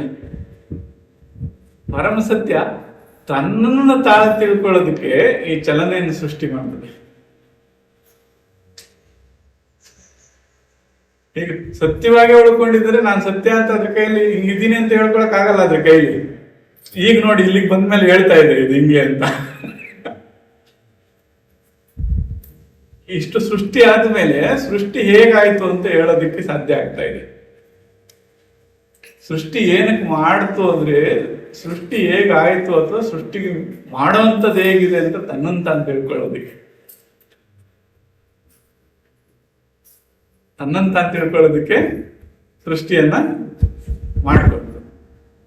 ಇಲ್ಲಿ ಒಂದು ಸಣ್ಣ ಇಕ್ಕಟ್ಟಿದೆ. ಅದು ನಿಯಮ ನಾವೆಲ್ಲ ಏನಂತೀವಿ ಅಂದ್ರೆ, ಸೃಷ್ಟಿಕರ್ತನ ತರ ಸೃಷ್ಟಿ ಇರ್ತದೆ ಅಂತ ಮಾಡುವಾಗ ನಾವು ಮಾಡಿದ ತಪ್ಪು ಅದು. ಯಾರೋ ಸೃಷ್ಟಿ ಮಾಡೋನ್ ತಪ್ಪು ಏನಾಯ್ತು,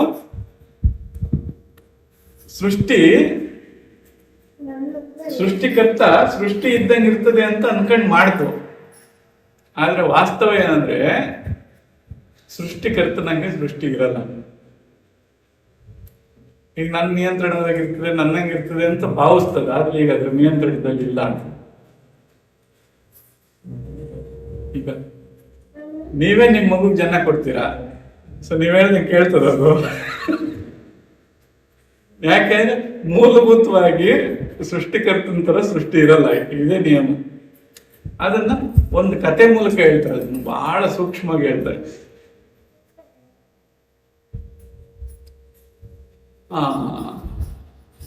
ಬ್ರಹ್ಮ ಸೃಷ್ಟಿ ಮಾಡ್ಬಿಡ್ತಾನೆ. ಸೊ ಅವನು ಜಗತ್ತನ್ನ, ಅವನು ಬ್ರಹ್ಮಾಂಡನ ಸೃಷ್ಟಿ ಮಾಡ್ತಾನೆ. ಆ ಬ್ರಹ್ಮಾಂಡದಲ್ಲಿ ಒಂದು ಪಾಪು ಇರ್ತದೆ. ಆ ಪಾಪುಗೆ 4 ಜನ ಏನವರ ಹೆಣ್ತಮ್ಮಂದ್ರು, 4 ಪಾಪುಗಳು. ಅವು ಹುಟ್ಟತಾನೆ ಅವ್ರ ತಂದೆ ತಾಯಿ ತೀರೋಗೋ ತರ ಬ್ರಹ್ಮ ಬರ್ದಿರ್ತಾನೆ. ಈ ಮಕ್ಕಳಿಗೆ ಪ್ರಶ್ನೆ ಉಂಟಾಗ್ತದೆ, ಎಲ್ಲರಿಗೂ ಅಪ್ಪ ಅಮ್ಮ ಅವರೇ, ನಮ್ಗೆ ಯಾಕಿಲ್ಲ ಅಂತ. ಅವರು ಹಿಂಗೆ ಹೇಳ್ತಾರೆ, ನೋಡಪ್ಪ ಇದು ಬ್ರಹ್ಮನ ಸೃಷ್ಟಿ, ಅವನ ಸೃಷ್ಟಿಲಿ ಅಪ್ಪ ಅಮ್ಮ ಸಾಯಬೇಕು ಅಂತ ಬರ್ದಿಟ್ಬಿಟ್ಟಿದ್ದಾನೆ, ಇದನ್ನೇನು ಮಾಡಕ್ಕ, ಮತ್ತೆ ಏನ್ ಮಾಡ್ಬೇಕು, ತಪಸ್ಸು ಮಾಡಿ ನೀವು ಬ್ರಹ್ಮರಾದ್ರೆ ನಿಮ್ ಜಗತ್ತನ್ನು ನೀವು ಸೃಷ್ಟಿ ಮಾಡ್ಕೋಬಹುದು ಅಂತ ಯಾರು ಬೋಧನೆ ಮಾಡ್ತಾರೆ. ಅವ್ರು ಏನ್ ಮಾಡ್ತಾರೆ, ತಪಸ್ ಮಾಡಿ ಸಿದ್ಧಿಸ್ಕೊಂಡು ಅವ್ರದೇ ಒಂದು ಜಗತ್ತನ್ನು ಸೃಷ್ಟಿ ಮಾಡ್ಕೊಳ್ತಾರೆ. ಸೊ ಅವ್ರ ಲೋಕನ ಸೃಷ್ಟಿ ಮಾಡ್ತಾರೆ. ಅವ್ರ ಲೋಕ ಸೃಷ್ಟಿಯಾಗಿ ಈ ಬ್ರಹ್ಮನ ನಿವೃತ್ತಿ ಕಾಲ ಬರ್ತದಲ್ಲ. ಸೊ ನಿವೃತ್ತಿ ಕಾಲ ಬಂದಾಗ ಅದನ್ನ ಪ್ರಳಯ ಮಾಡ್ಕೊಂಡಾಗ ಎಲ್ಲಾ ಜಗತ್ತುಗಳು ಮುಳುಗೋದ್ರು, ಇನ್ನು 4 ಜಗತ್ತು ಮಾತ್ರ ಬೆಳಗ್ತಾ ಇರ್ತವೆ. ಇದೇನಿದು, ನನ್ನ ಜಗತ್ತನ್ನೆಲ್ಲ ವಾಪಸ್ ಕರೆದಾಯ್ತಲ್ಲ, ಇನ್ನೂ 4 ಯಾವಿದು ಮುಳುಗ್ತಾ ಇದಾವೆ ಅಂತ ಪರೀಕ್ಷೆ ಮಾಡಕ್ ಬರ್ತಾನೆ ಬ್ರಹ್ಮ. ಬಂದು ಪ್ರಶ್ನೆ ಮಾಡ್ತಾನೆ ಅವ್ರಿಗೆ, ಯಾರು ನೀವೇನು ಬೇರೆ ಜಗತ್ನವರ ಹೇಗೆ? ಅವಾಗ ಹೇಳ್ತಾರೆ, ಇಲ್ಲ ನಿಮ್ ಸೃಷ್ಟಿ ನಮ್ಗೆ ಯಾಕೋ ಸರಿ ಅನಿಸ್ಲಿಲ್ಲ, ಹಾಗಾಗಿ ನಿಮ್ದೇ ಸೃಷ್ಟಿ ಆದ್ರೆ ನಾವು ಬೇರೆ ಸೃಷ್ಟಿ ಮಾಡ್ಕೊಂಡ್ವಿ, ಇನ್ನು ಈ ಜಗತ್ತನ್ನ ನೀವು ಅಳ್ಸಕ್ ಬರಲ್ಲ ಅಂತ. ಸೊ ಈ ಸೃಷ್ಟಿಕರ್ತ ಎಷ್ಟು ಜಾಣ ಅಂತಂದ್ರೆ ಆ ಜಾಣತನನ್ನ ಮೀರುವಂಥದ್ದು ಸೃಷ್ಟಿಯಾಗಿರ್ತದೆ. ಈಗ ಸೃಷ್ಟಿಕರ್ತನನ್ನ ಮೀರಿ ಸೃಷ್ಟಿ ಮುಂದುವರಿತಾ ಇರ್ತದೆ. ಈಗ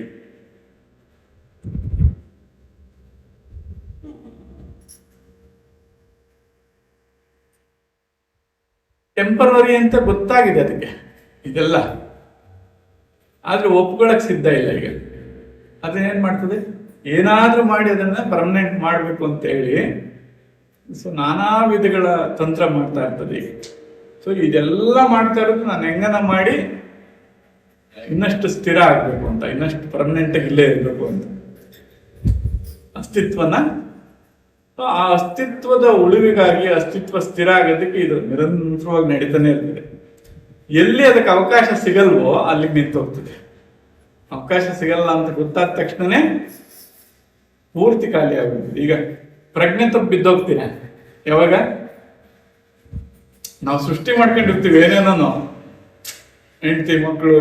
ಸೊ ನಾನು ಸೃಷ್ಟಿ ಮಾಡ್ಕೊಂಡಿರೋದು ಇದ್ದಕ್ಕಿದ್ದಂಗೆ ನನಗೆ ಕೈ ಕೊಟ್ಬಿಡ್ತು ಅಂತಂದ್ರೆ ಏನ್ ಮಾಡ್ತದ ಅವಾಗ? ಜಗತ್ನಾಗ ತನ್ನ ಸೃಷ್ಟಿನೆಲ್ಲ ಮರ್ತೋಗ್ಬಿಟ್ಟು ಯಾವ್ದು ಇಲ್ಲ ಅಂತ ಬಿದ್ದೋಗ್ಬಿಡ್ತದೆ, ಅದು ಇಲ್ದಂಗೆ ಆಗ್ತದೆ. ಯಾವಾಗ? ಸೊ ನಾನು ಮಾಡುವಂತ ಸೃಷ್ಟಿ ಪೂರಕವಾಗಿಲ್ಲ. ಹಂಗೆ ಇಲ್ಲಿ ಪೂರಕವಾಗಿ ಏನೋ ವಾತಾವರಣ ಇಲ್ಲ ಅನ್ಕೊಂಡು ಭೂಮಿ ಏನಾಯ್ತು ಅಥವಾ ಇನ್ನೇನೋ ಆಯ್ತು ಅಂದ ತಕ್ಷಣನೇ ಇದ್ದಕ್ಕಿದ್ದಂಗೆ ಇಲ್ದಾಗುತ್ತೆ. ಆದ್ರೆ ಪೂರಕವಾದ ವಾತಾವರಣ ಇದೆ ಅನ್ನೋವರೆಗೂ ಆ ಸೃಷ್ಟಿನ ನಿರಂತರ ಮುಂದುವರಿಸೋ ಪ್ರಯತ್ನ ಮಾಡ್ತಾ ಇರ್ತದೆ.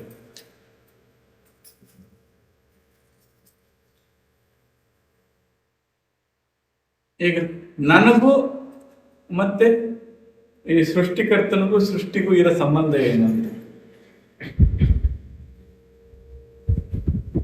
ಮುಂದೆ ಸಿಂಹ ದೃಷ್ಟಿ ಅಂತ ಹೇಳಿದ್ರೆ ಆ ಥರ ಪ್ರಶ್ನೆ ಮಾಡಿ ನೋಡಿದ್ವಿ.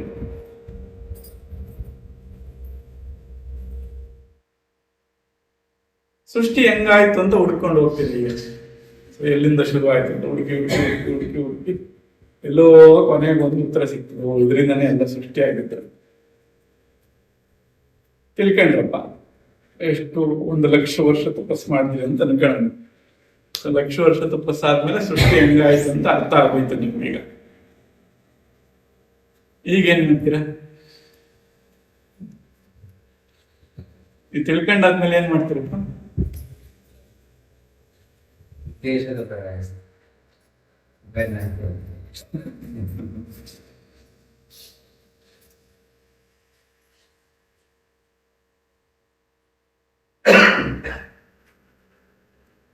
ಸೊ ತಮಾಷೆ ಮಾಡೋದು ಅಥವಾ ಈ ತರ ಒಂದು ಅವಕಾಶ ಕೊಡೋದು. ಒಂದ್ ವೇಳೆ ಏನೋ ಉದ್ದೇಶನೇ ಇಲ್ಲ ಅದಕ್ಕೆ ಅಂತ ಗೊತ್ತಾಯ್ತು ಅಂತ ಅನ್ಕೋಣ. ಈಗೇನ್ ಮಾಡ್ತೀರ?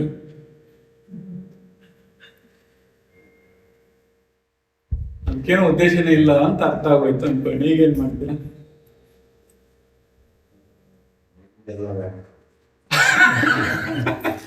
ಅದು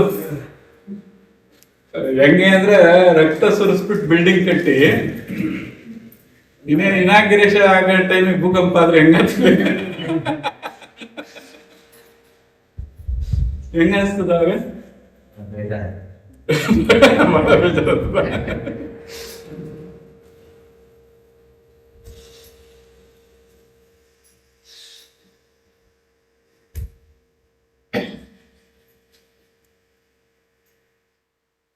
ಇದೊಂದು ಮನುಷ್ಯ ಗುಣಗಳಿದೆ ಅಂದ್ರೆ ನಾನು ಬಹಳ ಇಂಪಾರ್ಟೆಂಟ್ ಅಂತ ಅನ್ಕೊಳ್ಳೋದು.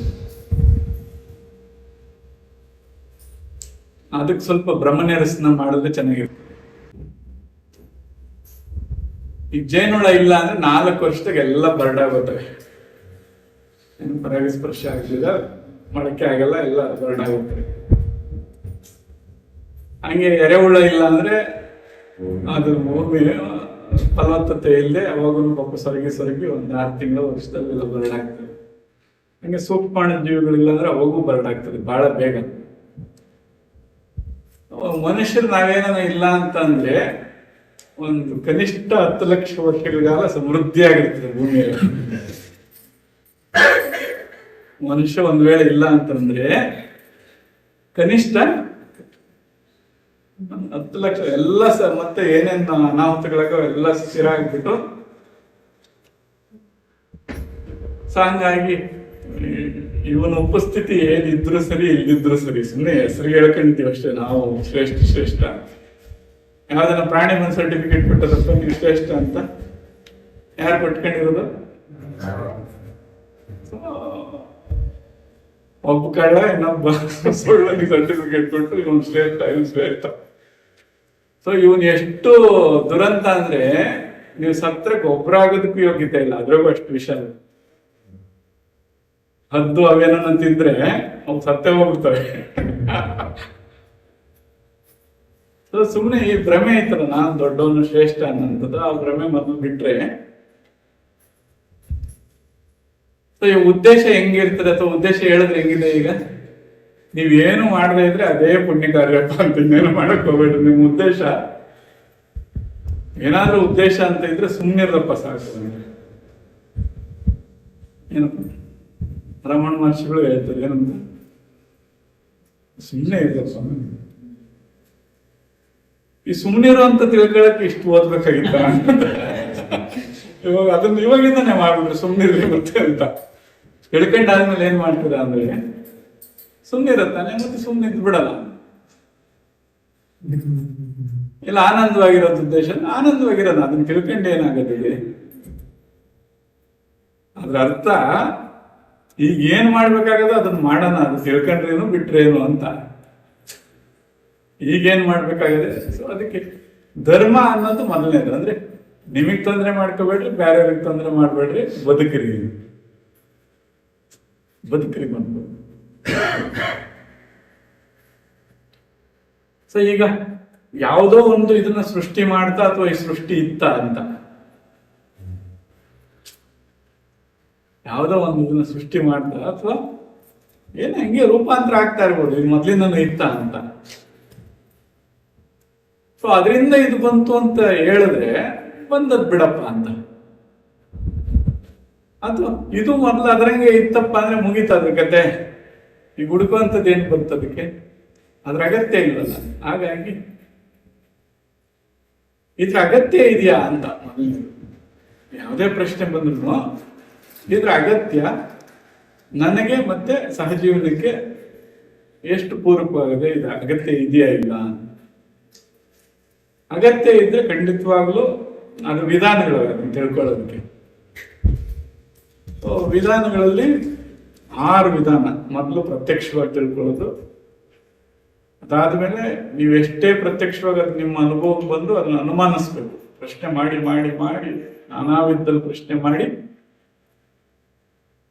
ಅದನ್ನ ಈಗ ನಿಮ್ಮ ಹೆಸರೇನಂತ ರಾಜಶೇಖರ್ ಸರ್ ಬಂದಿದ್ದೀರ. ಈಗ ರಾಜಶೇಖರ್ ನಾನು ಅಂತ ಹೇಳ್ಕೊಂಡ್ರು, ನಾವು ನೀವಲ್ಲ ಅಂತ ಹೇಳ್ಬಿಟ್ರಿ. ಈಗ ನಾವು ನೋಡಿದ್ರು ಕೂಡ ಈಗ ನೀವಲ್ಲ ಅಂದ್ರೆ ಏನ್ ಮಾಡ್ತೀರಾ?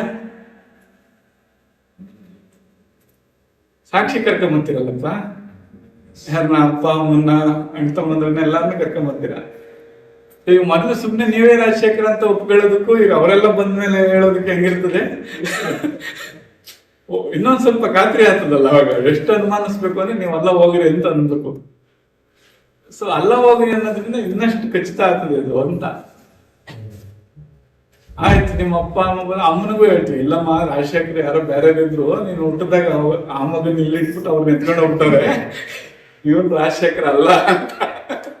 ಈಗ ಅವ್ರ ಅಮ್ಮನಿಗೆ ಅನುಮಾನ, ಹೌದೇನು?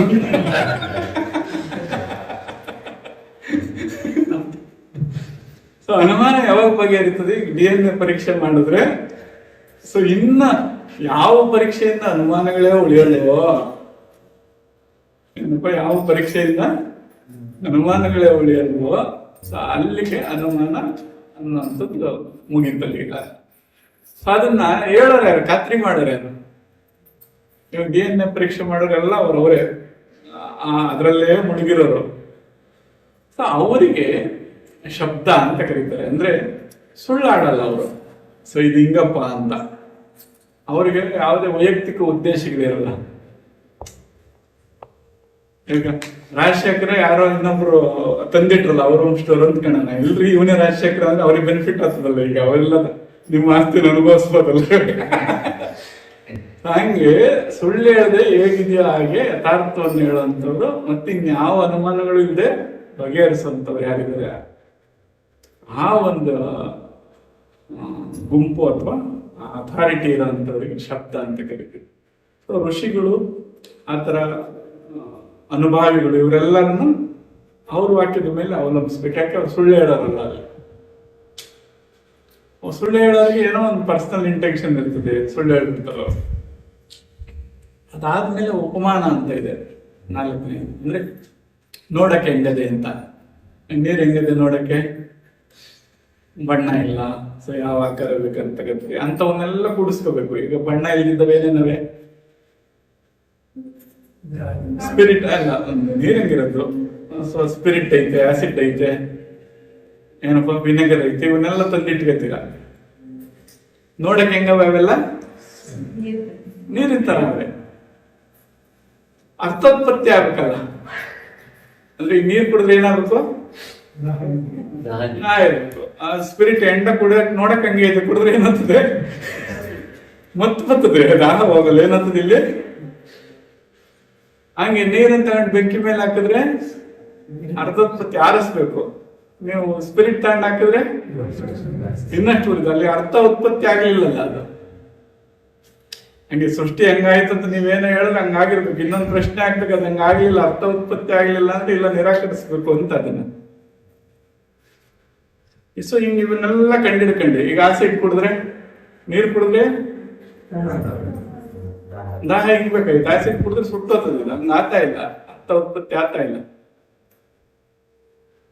ಸೊ ಆ ಅರ್ಥ ಉತ್ಪತ್ತಿ ಆಗಿದ್ದ ಗುಣಗಳನ್ನೆಲ್ಲ ಒಂದ್ ಸೈಡ್ಗೆ ಇಟ್ಕೋಬೇಕು. ಇಟ್ಕೊಂಡು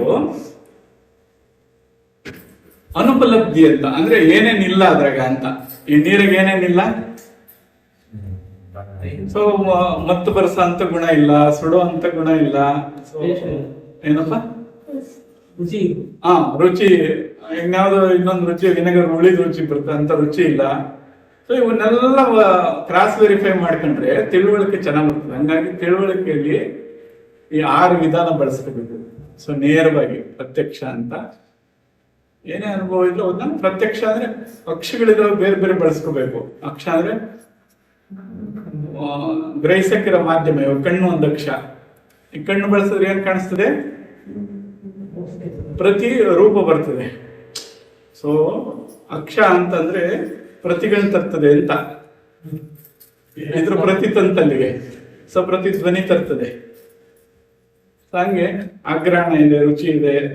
ಸೊ ಇವೆಲ್ಲ ಸ್ಥೂಲವಾಗಿ ಇಂದ್ರಿಯಗಳಾಯ್ತು. ಆಮೇಲೆ ಮನಸ್ಸನ್ನು ಬಳಸಿದಾಗ ಯೋಚನೆಗಳು ಬರ್ತವೆ, ಬುದ್ಧಿ ಏನಪ್ಪಾ ನಾನಾ ವಿಷಯಗಳನ್ನ ತರ್ತದೆ.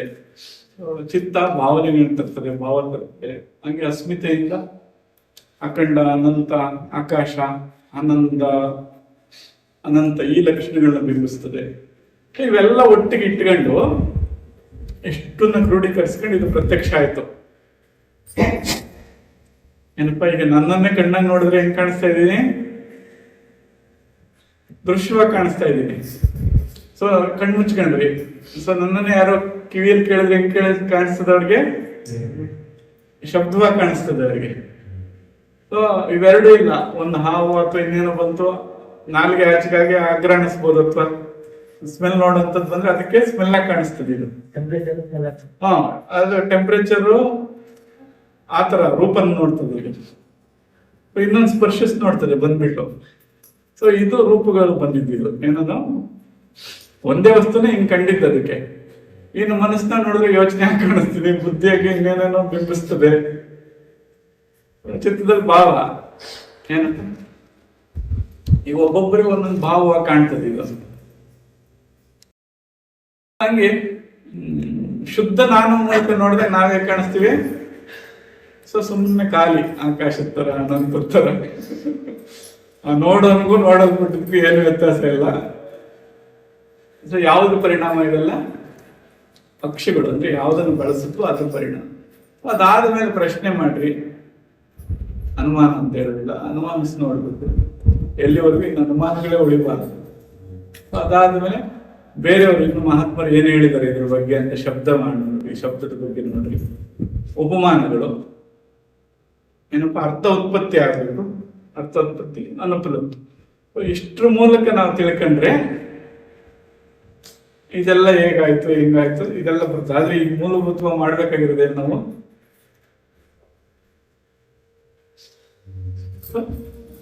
ಧರ್ಮಯುತವಾಗಿ ಮೊದಲು ಬದುಕಬೇಕಿದೆ. ಬೇರೆಯವ್ರಿಗೆ ತೊಂದರೆ ಮಾಡ್ದಂಗೆ ನನಗೂ ತೊಂದರೆ ಮಾಡ್ದಂಗೆ ಆನಂದವಾಗಿರೋದಕ್ಕೆ ಮೊದಲು ಪ್ರಯತ್ನ ಮಾಡ್ಬೇಕು. ನೀವು ಆನಂದವಾಗಿದ್ರು ಇಲ್ಲ ನನ್ಗೆ ಇನ್ನೂ ಕುತೂಹಲ ಇದೆ ಅಂದ್ರೆ ನೋಡೋಣ. ಇನ್ನೂ ಪ್ರಶ್ನೆ ಬರ್ತಾ ಇದೆ ಅಂದ್ರೆ ಅಲ್ಲಿ ಮಾಸ್ಟರ್ ಫೇಲ್ ಆಗಿರೋದು ನೀವಲ್ಲ. ತೃಪ್ತಿಯಾಗಿರೋ ನೀವು ಪ್ರಶ್ನೆ ಬರಲ್ಲ. ಸೊ ಯಾರಿಗೆ ಪ್ರಶ್ನೆ ಬರೋದು? ಅತೃಪ್ತನಿಗೆ. ಸೊ ಕುತೂಹಲ ಕೂಡ ಅದು ಕೂಡ ಒಂದು ಅತೃಪ್ತಿನೇ ಅದು. ಸೊ ಮಗ್ನ ಆಗೋಗಿರ್ತಾನೆ, ಇಲ್ಲ ಅಂದ್ರೆ ಲೀನ ಆಗಿರ್ತಾನೆ ಇದರಲ್ಲಿ. ಸೊ ಈಗ ಮೊದಲು ಆನಂದವಾಗಿರೋದು ನಾನು ಬದುಕಿ ನೋಡೋಣ, ಹಂಗೂ ಉಳಿದ್ರೆ ಬಹಳ ಸಮಯ ಇದೆ ನೋಡೋಣ. ಕುತೂಹಲದಿಂದ ನೋಡೋಣ, ಹಿಂಗೆಲ್ಲ ಬೇಜಾರಾಗಿ ನೋಡೋದಲ್ಲ. ಯಾಕಪ್ಪ ಹಿಂಗಾಯ್ತು, ಏನಪ್ಪ ಇದು, ಏನು ಸೃಷ್ಟಿ ವ್ಯವಸ್ಥೆ ಅಂತ ಮೊದಲು ಸುಮ್ಮನೆ ಒಂದು ಪ್ರಶ್ನೆ ಮಾಡೋಣ. ಈಗ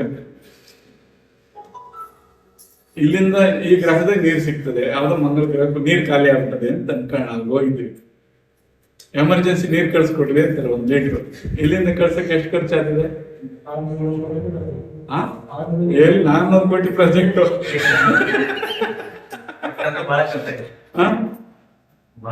400 ಕೋಟಿ ಇಲ್ಲಿಂದ ಖರ್ಚು ಮಾಡಿ 1 ಲೀಟರ್ಗೆ ಎಷ್ಟು ಖರ್ಚು ಮಾಡ್ಬೇಕು? ಇಲ್ಲಿ ಎಷ್ಟು ಲಕ್ಷ ಕೋಟಿ ಪಾಪ ಸೃಷ್ಟಿ ಮಾಡಿಟ್ಟದ ಅನುಭವಿಸ್ರ ಚೆನ್ನಾಗಿರ್ವಿ ಅಂತ. ಇರೋ ಭಾಗ್ಯ ಬಿಟ್ಬಿಟ್ಟು ಏನಪ್ಪ, ಇಷ್ಟು ಚೆನ್ನಾಗಿ ಉಸಿರಾಡ ಗಾಳಿ ಇದೆ, ನೀರದೆ, ಮಾತಾಡಕ್ ದನಗಳಿದ್ದೀವಿ, ಏನೇನೋ ಸಮಸ್ಯೆ ಇದ್ದು ಹೇಳ್ಕೊಳಕ್ ಅವ್ರು ತಿಳ್ಕೊಳಕ್ಕೆ ಮಾರ್ಗದರ್ಶನ ಮಾಡಕ್ಕೆ ಏನೇನೋ ಇದ್ದು, ಇಷ್ಟೆಲ್ಲ ವ್ಯವಸ್ಥೆ ಇದ್ಕೊಂಡು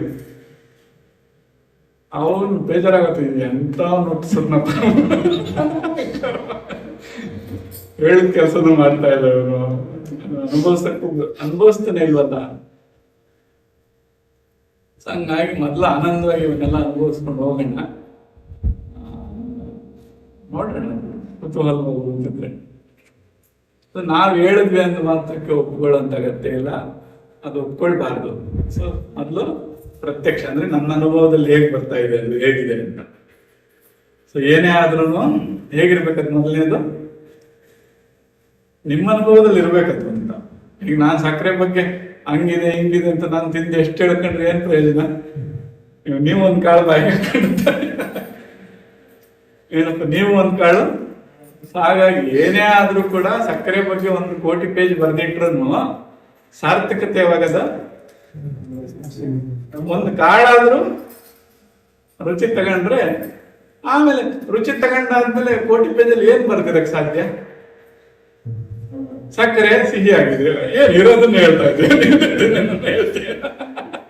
ಸಕ್ಕರೆ ಬೆಳ್ಳಗದು ಇರೋದನ್ನ ಹೇಳ್ತಾ ಇದೆಯಾ, ಇಲ್ದಿದ್ದೇನೋ ಹೇಳ್ತೀಯೇನು, ಏನ ಸ್ಫಟಿಕದಂತಿದೆ, ಏನ್ ಇನ್ನೇನು ಇಲ್ದಿದ್ದೆ ಮತ್ತೆ ಅದನ್ನೇ ಹೇಳ್ತಾ ಇದ್ದಿಲ್ಲ, ಇರೋದಾನೆ ಹೇಳ್ತಾ ಇದೀಯಾ ಅಂತ. ಹಂಗಾರೆ ಈ 1 ಕೋಟಿ ಪೇಜ್ ಓದೋದ್ ಮೇಲ ತಿನ್ನೋದ್ ಮೇಲ ಅಂತ.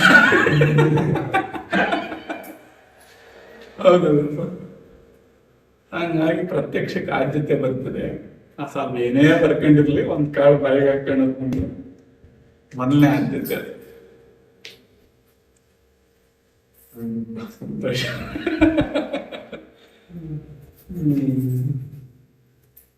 ಎಷ್ಟು ಸಮಯ ಒಳಗೆ? ಇನ್ನೊಂದು 1/4 ಗಂಟೆನಾ? ಇನ್ನೊಂದು 10 ನಿಮಿಷ. ಗುರುಮಾರ್ಗದಲ್ಲಿ ಒಂದು ದೊಡ್ಡ ಅಡ್ವಾಂಟೇಜ್ ಏನಪ್ಪಾ ಅಂತಂದ್ರೆ ಮುಕ್ತವಾಗಿ ಪ್ರಶ್ನೆ ಕೇಳಕ್ ಅವಕಾಶ ಇರ್ತದೆ. ಅವ್ರು ಎಲ್ಲಿವರೆಗೂ ಪ್ರಶ್ನೆ ಕೇಳಬೇಕು ಅಂದ್ರೆ ಆ ಪ್ರಶ್ನೆ ಬಗೆಹರಿಯವರೆಗೂ ಕೇಳ್ಬೇಕು, ನಾನು ಸಮಾಧಾನ ಆಗಿಲ್ಲ ಅಂತ. ಸಹಜವಾಗಿ ಅದು ಪ್ರಶ್ನೆ ಯಾಕೆ ಬರುತ್ತೆ ಅಂದ್ರೆ ಈಗ ಈ ಎರಡು ಕೈ ಪಡೆಯಕ್ಕೆ ನಾವು 84 ಲಕ್ಷ ಜನ್ಮ ಹಾಕ್ತೇವೆ. ನೋಡಪ್ಪ, ಇದೆಲ್ಲ ಕತೆ. 84 ಲಕ್ಷ ಬಂದಿದ್ದೀವೋ 100 ಲಕ್ಷ ಬಂದಿದ್ದೀವೋ, ಒಂದು ಪ್ರಶ್ನೆಗೆ ಉತ್ತರ ಸಿಗ್ಲಿಲ್ಲ ಅಂದ್ರೆ ಯಾವ್ದೋ ಒಂದು ಕತೆ ಕಟ್ಬಿಟ್ಟು ಒಪ್ಸುವಂಥದ್ದು ನಾನು ತಿಳ್ಕೊಳ್ಳೋ ರೀತಿ ಅಲ್ಲ. ಏನಪ್ಪ, ಈಗ 15 ದಿನದಿಂದ ಏನಂತ ಮಾಡಿದ್ರಿ? 84 ಲಕ್ಷದ ನನ್ ಸ್ಟೋರಿ ಹೇಳಿದ್ರೆ 15 ದಿನದಿಂದ ನೆನಪಿಲ್ಲ ಏನ್ ತಿಂತಿದ್ದೀನಿ ಅಂತ. ಈ ಜನ್ಮದಾಗ ಹಂಗಾಗಿದ್ದೆ, ಆ ಜನ್ಮದಾಗ ಹಿಂಗಾಗಿದ್ದೆ, ಈ ಕಥೆಗಳೆಲ್ಲ ಪಕ್ಕಕ್ಕೆ ಇಡ್ರಿ ಅದನ್ನ. ಸೊ ಅದರಿಂದ ಏನು ಪ್ರಯೋಜನ ಆಗೋದಿಲ್ಲ. ಆದ್ರೆ ಆ ನೆನಪುಗಳೆಲ್ಲ ಎಲ್ಲಿ ಉಳಿದವೆ ಅನ್ನೋದನ್ನ ಅದು ಬೇರೆ ರೀತಿಯಾಗಿ ತಿಳ್ಕೋಬಹುದು. ಅದನ್ನ ಅದು ಗಡಿಸಿಲ್ಲ ಅಂತಲ್ಲ. ಏನಪ್ಪ, ಪ್ರಕೃತಿಗೆ ನೆನಪಿಟ್ಕೊಳ್ಳೋ ಒಂದು ಗುಣ ಇದೆ. ಈಗ ನಾವು ಮಾತಾಡ್ತಾ ಇದ್ದೀವಿ, ಇಷ್ಟು ನೆನಪು ಈ ಸ್ಥಾನ ಹಿಡಿದಿಟ್ಕೊಳ್ತದೆ, ಇದು ಗ್ರಹಿಸ್ತದೆ. ಒಂದು ವೇಳೆ ಯಾವುದೋ ಒಂದು ಅನುಭೂತಿ ಆಗದ ಅನುಭೂತಿ ಕೂಡ ಹಿಡ್ಕತ್ತೀವಿ. ಸೊ ನೀವು ನಾಳೆ ಬಂದು ಇಲ್ಲಿ ಕುತ್ಕೊತೀರ, ಆ ಅನುಭೂತಿ ನಿಮಗೆ ಸ್ಪರ್ಶಿಸ್ತದೆ. ಅದ್ರ ವಿಧಾನ ಗೊತ್ತಿಲ್ಲದೆ ಏನ್ ಹೇಳ್ತೀರ? ಈಗ ನನಗ್ ಜ್ಞಾನೋದಯ ಆಯ್ತು ಅಂತ ಇನ್ನೊಂದಷ್ಟು ತಿಕ್ಕಲು ಇಟ್ಕೊಂಡು ಹೋಗ್ತೀರ. ಈಗ ಯಾರಿಗೂ ಆಗಿಲ್ಲ. ಯಾವ ಕಾರಣದಿಂದ ಆಯ್ತದು? ನೆನಪು, ಅದರ ಪರಿಣಾಮ. ಹಾಗೆ ಬ್ರಹ್ಮಾಂಡಾದಿಯಾಗಿ ಆಕಾಶಾದಿಯಾಗಿ ಅದೇನೇ ಹುಟ್ಟಿ ಲಯಿಸಿದ್ರು ಗ್ರಹಣೆ ಅನ್ನೋದಿದೆ. ಅಂದ್ರೆ ಇಂಥದ್ದೊಂದು ಬ್ರಹ್ಮಾಂಡ ಸೃಷ್ಟಿ ಆಗಿದ್ದು ಹೇಗೆ ಅಥವಾ ಸೃಷ್ಟಿ ಮುಂಚೆ ಹೇಗಿತ್ತು ಅಂತ ಅಲ್ಲಿ ಅದನ್ನ ಗ್ರಹಣೆ ಮಾಡೋದು ಏನೋ ಒಂದಿದೆ, ಅಥವಾ ಗ್ರಹಣೆನೇ ಇದೆ. ಇಂಥ ಅನಂತ ಬ್ರಹ್ಮಾಂಡಗಳು ಸಾಸಿವೆ ಕಾಳು ತರ ಚಟ್ಪಟ್ಟಂತ ಅದು ಎಷ್ಟು ಸಲ ಹೋದ್ರು ಯಾವ್ದು ಗ್ರಹಣೆ ಮಾಡಿದೆ? ಅದನ್ನ ಸೃಷ್ಟಿ ಮಾಡೋದ್ರ ಆದಿಯಾಗಿ ಯಾವ್ದದನ್ನ ಸೃಷ್ಟಿ ಮಾಡ್ತೋ ಅದು ಹಿಂಗ್ ಮಾಡ್ತು ಅಂತ ಗ್ರಹಣೆ ಮಾಡೋದೊಂದದೆ. ಆ ಗ್ರಹಣೆ ಯಾವಾಗೂ ಇದೆ, ಅದ್ರಲ್ಲಿ ಎಲ್ಲ ವಿಷಯ ಇದೆ. ನೀವು ಅದನ್ನ ತಿಳ್ಕೊಂಡ್ರೆ ಸಾಕೀಗ. ಇನ್ನೂ ಸರಳವಾಗಿ ಬರೋದಾದ್ರೆ, ಸಮುದ್ರದಲ್ಲಿ ಸಾವಿರಾರು ಲಕ್ಷಾಂತರ ಗುಳ್ಳೆಗಳು ಹೇಳ್ತವೆ. ಈಗ ಹುಟ್ಟಿದ ಗುಳ್ಳೆನೆ ಹುಟ್ಟುತ್ತದ ಅಂತ? ಹುಟ್ಟಿದ ಗುಳ್ಳೆನೆ ಮತ್ತದೇ ಹುಟ್ಟುತ್ತದ? ಹೊಡೆದೋದ್ರೆ ಹುಟ್ಟೋದು ಸಹಜ, ಯಾವ್ದೋ ಒಂದು. ಇಲ್ಲಿ ನಾನೇ ಹುಡ್ತೀನಿ ಅನ್ನೋ ಭ್ರಮೆ. ಹೊಡೆದೋದು ಗುಳ್ಳೆಗೇನು ಮತ್ತೆ ನಾನೇ ಹುಡ್ತೀನಿ. ಹಂಗೆ ಮರದಲ್ಲಿ ಲಕ್ಷಾಂತರ ಎಲೆಗಳಿದಾವೆ, ಉದುರಿದೆಲೆನೆ ಮತ್ತೆ ಹುಟ್ಟುತ್ತದ ಅಂತ? ಏನು ಕಾರಣದಿಂದ ಎಲೆ ಹುಟ್ಟುತ್ತದೆ? ಯಾವುದು ಕಳಚೋದ ಮೇಲೆ ಎಲೆ ಅಸ್ತಿತ್ವ ಕಳ್ತಿರ್ತದೆ. ಇದಿಷ್ಟು ಕಂಡ್ಕೊಂಡ್ರೆ ಸಾಕು.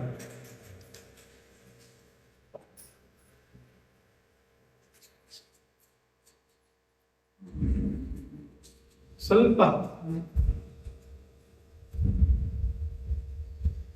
ಬಿಂಬ ಪ್ರತಿಬಿಂಬವಾದ ಅಂತ ಬರ್ತದೆ. ಆಡುವಾಗ ಹೋದ ಮುಂದೆ ಸುಮ್ಮನೆ ಅದನ್ನು ಒಪ್ಕೊಳ್ಳೋಂಥದ್ದಲ್ವೇ.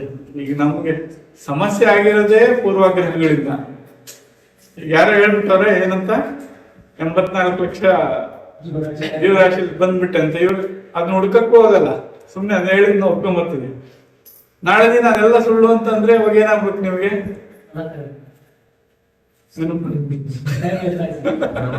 ಸೊ ಇಷ್ಟು ಸುಲಭವಾಗಿದ್ದದನ್ನ ಅದಕ್ಕೆ ಯಾವಾಗ ಹೇಳ್ತಾ ಇರ್ತೀವಿ. ಈಗ ಉಪ್ಪಿಟ್ಟು ಮಾಡಕ್ PhD ಮಾಡ್ಬೇಕು ಅಂತ ಏನು ನಿಬಂಧನೆ ಹಾಕ್ಬಿಟ್ಟಿರ್ತಾರೆ. PhD ಮಾಡಿದ್ರೇನೆ ಉಪ್ಪಿಟ್ಟು ಮಾಡಕ್ಕಾಗದ್ದು ಅಂತ. ಸೊ ನಾವು ಬಹಳ ಕಷ್ಟಪಟ್ಟು PhD ಮಾಡಿದ್ವಿ, ಉಪ್ಪಿಟ್ಟು ಮಾಡಿದ್ವಿ, ತಿಮ್ಮಿ ಬಂದು ದನಕಾಯಿಗಳು ನಮ್ಗಿನ್ನ ಚೆನ್ನಾಗಿ ಉಪ್ಪಿಟ್ಟು ಮಾಡ್ಬಿಟ್ಲು. ಈಗ ಯಾರು ಬೈಬೇಕು? ಮಾಡ್ರಿ ಅಂತ ಇಷ್ಟು ಜನ್ಮ ಜಾಲಾಡ್ಸಿ ಇದನ್ನೆಲ್ಲ ಮಾಡಿಸಿ ಅದಕ್ಕೂ ಇದಕ್ಕೂ ಸಂಬಂಧನೇ ಇಲ್ಲ ಅಂತಂದಾಗ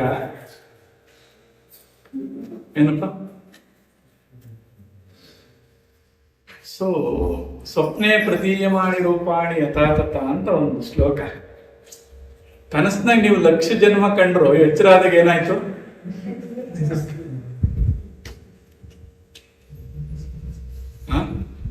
ಇದೆಲ್ಲ ಒಂದು ಟ್ರೇಸ್ ಅನ್ನ ಸಿಗ್ತದ ಅಂದ್ರೆ ಸಿಗಂಗಿಲ್ಲ, ಅಷ್ಟು ಉಳಿಸ್ಕೊಂಡು ಹೋಗ್ಬಿಟ್ಟಿರ್ತದೆ.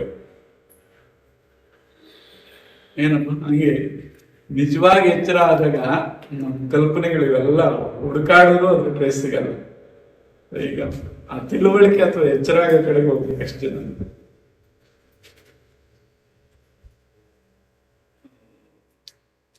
ಅದಕ್ಕೆ ಒಂದು ಸಣ್ಣ ಸೂತ್ರ, ನಿರ್ಣಯ ನಾಸ್ತಿ ಸರ್ವದ. ಇದು ಹಿಂಗೆ ಅಂತ ಯಾವುದನ್ನು ನಿರ್ಣಯ ಮಾಡಬೇಡ್ರಿ, ಕಲಿಯ ಅಂತ ಅವಕಾಶ ತಪ್ಪಿಸ್ಕೊತೀವಿ. ಈಗ ನಂಗೆ ಗೊತ್ತಿಲ್ಲಪ್ಪ ಅಂತ ಅಂದ್ಬಿಟ್ರೆ ಅದ್ ಹೆಂಗೆ ಅಂತ ಹೆಂಗನ ತಿಳ್ಕೊಳ್ಳೋ ಸಾಧ್ಯತೆ ಇದೆ. ಇದು ಹಿಂಗೆ ಅಂತ ಅಂದ್ಬಿಟ್ರೆ ತಿಳ್ಕೊಳ್ಳೋ ಅವಕಾಶ ಕೂಡ ಹೊರಟೋಗ್ತದೆ. ಸೊ ಯಾಕೆ ನನಗೆ ಗೊತ್ತಿಲ್ಲ ಅಂತ ಅಂದ್ಬಿಟ್ಟು ತಿಳ್ಕೊಳ್ಳೋ ಅವಕಾಶ ಐತೆ. ಸೊ ನಾವ್ ಏನೇನು ಕಲ್ತಿದ್ದೀವಿ ಅದಕ್ಕೆ ಗುರುಗಳ ಹತ್ರ ಬಂದಾಗ ಏನಂದ್ರೆ ಬುದ್ಧಿಗೇಡಿ ಆಗ್ಬಾ ಅಂತ. ಅಂದ್ರೆ ಏನೇನು ಕಲ್ತಿದ್ದೀನಿ ಅನ್ನೋಕ್ಕಿಂತ ಅದು ಪೂರ್ವಾಗ್ರಹ ಅಷ್ಟೇ. ಕಲ್ಪನೆಗಳೇನು ಅವನ್ನೆಲ್ಲ ಸ್ವಲ್ಪ ಪಕ್ಕಕ್ಕಿಟ್ಟು ಬರ್ತೀನಿ ಅಂತ. ಸಾಧ್ಯತೆಗಳಿದಾವೆ ಅಂತ ಹೊಸ ದೃಷ್ಟಿ ನೋಡೋದಕ್ಕೆ. ಇಲ್ಲ ಅಂದ್ರೆ ತಿಮಿಂಗಳ ಬಗ್ಗೆ ಹೇಳ್ತಾ ಇರ್ತೀವಿ, ನಾನ್ ನೋಡಿದೀನಿ, ಹೌದು ನಮ್ಮ ಬಾವಿಲಿ ಇಷ್ಟು ಗಾತ್ರ ಐತೆ ಅಂತೀರ. ಕಪ್ಪಗಿರ್ತದೆ, ಅಯ್ಯೋ ಅಯ್ಯೋ ನೀವ್ ಹೇಳೋದು ಅಷ್ಟು ಕರೆಕ್ಟ್ ಐತೆ. ಹೊಡೆದ್ರೆ ಅಲ್ಲೇ ಹೇಳ್ತಾವಪ್ಪ, ಅಯ್ಯೋ ನಿಜವಾಗೂ ಅಲ್ಲೇ ಬರ್ತವೆ.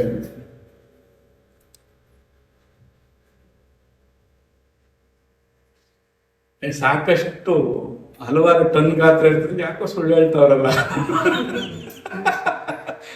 ನಮ್ ಬಾವ್ಯಾಗ 700-800 ತಿಮಿಂಗಳವೆ. ಬೇಡ ಬಿಡು, ನಾನು ಅನ್ಕೊಂಡಂಗೆ ನಾನು ನೋಡ್ದಂಗೆ ಇವ್ರು ಹೇಳ್ತಾ ಇಲ್ಲ ಅಂತ ಜಾಗ ಖಾಲಿ ಮಾಡ್ಬಿಡ್ತಾರೆ ಇಲ್ಲಿಂದ. ಸೊ ಹಂಗಾಗಿ ಗುರುಗಳು ಗೊತ್ತಾಗ್ತದೆ, ನೀವು ಹೇಳ್ತಾ ಇಲ್ಲ ಅದಕ್ಕೆ ಏನ್ ಮಾಡ್ತಾರೆ, ಮೇಲೆಲ್ಲ ಕುತ್ತಿಗೆ ಹಿಡ್ಕೊಂಡೋಗಿ ಸಮುದ್ರಕ್ಕೆ ಹಾಕ್ತಿರ್ತಾರೆ ಒಂದ್ಸಲ.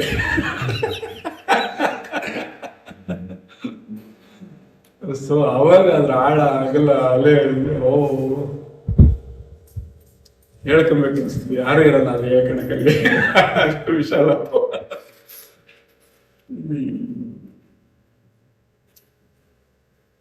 ಎಲ್ಲರೂ ಪಾಪ ಪ್ರಯತ್ನ ಮಾಡಿದ್ದಾರೆ. ಸೊ ಯಾವುದಕ್ಕೆ ಪರಿಹಾರ ಉತ್ತರ ಸಿಗಲ್ವೋ ಅವುಗಳನ್ನೆಲ್ಲ ಕರ್ಮ, ಜನ್ಮ ಇವುಗಳ ಮೇಲೆ ಹಾಕಿ ತಪ್ಪಿಸ್ಕೊಳ್ಳೋ ಪ್ರಯತ್ನ ಮಾಡ್ತಾರೆ. 2 ಮಕ್ಕಳು ಒಂದ್ ತಾಯಿಲಿ ಒಂದೇ ಸಮಯದಲ್ಲಿ ಹುಡ್ತಾರೆ. ಒಬ್ಬನ ಪಾಪ ಬಹಳ ಒಳ್ಳೆಯವನು, ಇನ್ನೊಬ್ನು ಪುಂಡ ಅವನು. ಈಗ ಹೋಗಿ ಗುರುಗಳ ಹತ್ರ ಪ್ರಶ್ನೆ ಕೇಳಿದ್ರೆ, ಯಾಕೆ ಸಮಯ ಹಿಂಗ್ ಹುಟ್ಬಿಟ್ಟ ಅವನು ಅಂದ್ರೆ, ಕರ್ಮ ಬಿಡಮ್ಮ ಅಂದ್ರೆ ಸುಮ್ಮನಾಗ್ತಾನೆ. ಈಗ ಕಾರಣ ಹೇಳಕ್ ಬರಲ್ಲಲ್ಲ ಈಗ ಅದಕ್ಕೆ. ಸಗತ ಜನ್ಮ ಇವೆಲ್ಲ ಯಾವುದನ್ನ ಸರಿಯಾದ ರೀತಿಯಲ್ಲಿ ನಾನು ಉತ್ತರ ಎತ್ತರಿಸ್ಲಿಕ್ಕೆ ಸಾಧ್ಯ ಆಗ್ತಾ ಇಲ್ಲ, ಅವಕ್ಕೆಲ್ಲ ಇವ್ರು ನಂಟಿಟ್ಕೊಂಡಿದೀನಿ. ಆದ್ರೆ ಉತ್ತರ ಕಂಡುಕೊಳ್ಳೋ ವಿಧಾನ ಅದಲ್ಲ ಅಂತ. ಹಾಗಾಗಿ ಅವನು ಸ್ವಲ್ಪ ಇಟ್ಕೊಂಡ್ರೆ, ಆಯ್ತು ಇಷ್ಟು ದಿನ ಕೇಳಿರೋದಾಯ್ತು, ಈಗ ಒಂದು ಒಳ್ಳೆ ಮಾರ್ಗ ತಿಳ್ಕೊಳ್ಳೋಣ, ಏನದು ಕಾರಣ ಏನು ಅಂತ. ಎಲ್ಲದಕ್ಕೂ ಈ ಕಾರ್ಯ ಇತ್ತು ಅಂದ್ರೆ ಅದಕ್ಕೇನೋ ಒಂದು ಕಾರಣ ಇರ್ತದೆ. ಆ ಕಾರಣನ ಸರಿಯಾಗಿ ತಿಳ್ಕೊಂಡ್ಬಿಟ್ರೆ ಪ್ರಶ್ನೆನೇನೋ ಊಹೆ ಮಾಡಿಕೊಳ್ಳುವಂತ ಅಗತ್ಯ ಇರಲ್ಲ. ಏನೋ ಒಂದು ಅಸಂಪ್ಷನ್ಸ್ ಮೇಲೆ ಹೋಗುವಂತ ಅನಿವಾರ್ಯ ಅಥವಾ ಸಿಚುಯೇಷನ್ಸ್ ಇರೋದಿಲ್ಲ.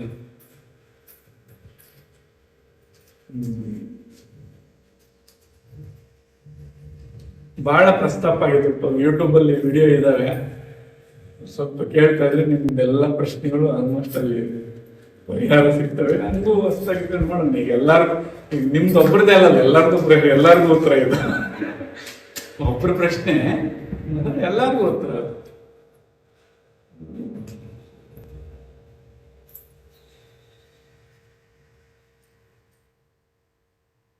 ಹಂಗೆ ಇವೆಲ್ಲ ಒಂಥರ ಮನಸ್ಸು ಬುದ್ಧಿನ ಸುಸ್ತು ಮಾಡಿಸುವಂತ ಪ್ರಶ್ನೆಗಳಿವೆ. ಕೋಳಿ ಮೊದ್ಲ, ಮೊಟ್ಟೆ ಮೊದ್ಲ, ಬೀಜ ಮೊದ್ಲ, ಮರ ಮೊದ್ಲ. ಸೊ ಏನ್ ಮಾಡ್ತದೆ ಇದು? ಸೊ ಅದ್ರಲ್ಲಿ ಪಾಪ ಸುಸ್ತು ಮಾಡಿಸ್ತದೆ ಇದು. ಸೊ ಇದೆಲ್ಲ ತಾರ್ಕಿಕವಾಗಿ ಅಥವಾ ಮಾರ್ಮಿಕವಾಗಿ ಇದಕ್ಕೆ ಶ್ವಾನ ದೃಷ್ಟಿಯಿಂದ ಕೊಡದೆ ಸಿಂಹ ದೃಷ್ಟಿ. ಈಗ ಈ ಪ್ರಶ್ನೆ ಕೇಳ್ದವನ್ ಮೊದ್ಲ, ಹೇಳ್ತಾ ಇರೋದ್ ಮೊದ್ಲ ಅಂತ. ಈ ಪ್ರಶ್ನೆಯನ್ನ ಕೇಳ್ತಾ ಇರೋದ್ ಮೊದ್ಲ, ಹೇಳ್ತಾ ಇರೋದ್ ಮೊದ್ಲ.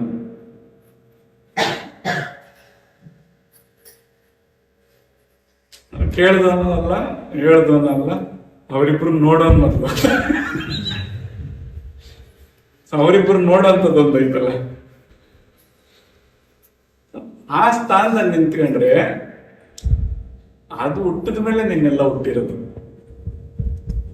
ಟೈಮು ಕೂಡ ಅದು ನೋಡೋನು ಮನ್ಸನ್ನು ಹುಟ್ಟಿದ ಮೇಲೆ ಟೈಮ್ ಹುಟ್ಟಿರೋದು. ಹಾಗಾಗಿ ಟೈಮ್ ಏನ್ರಾಗ ಅಳಿತೀವಪ್ಪ ಟೈಮ್? ಯಾರು ಫಸ್ಟ್ ಯಾರು? ಅಲ್ಲ, ಸೆಕೆಂಡ್ ಅದು, ಫಸ್ಟ್ ಯಾರು? ಅವ್ನು ನೋಡೋನೇ ಅಲ್ಲ, ಟೈಮ್ ನೋಡೋಣ ಫಸ್ಟ್.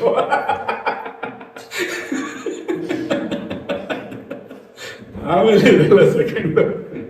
ಎಷ್ಟು ಮಾರ್ಮಿಕವಾಗಿ ಇಟ್ಟಿದ್ದಾರೆ ನೋಡ್ರಿ ಅವನ್ನೆಲ್ಲ. ಹಂಗೆ ನಾಯಿ ತರ ಪ್ರಶ್ನೆಗಳಿಂದ ಹೋಗ್ತೀರಾ, ಯಾವ ಎಸ್ತಿದ್ದಿ ಪ್ರಶ್ನೆ ಅಂತ ಆ ಕಾರಣ ಕಡೆ ಹೋಗಿ ಚೆನ್ನಾಗಿ.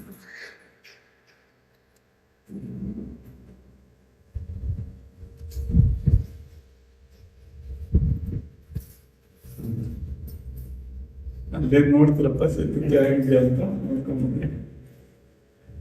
ಹಡಗ್ಲಿಂದ ಬಂದ್ರಪ್ಪ ನೀವೆಲ್ಲ?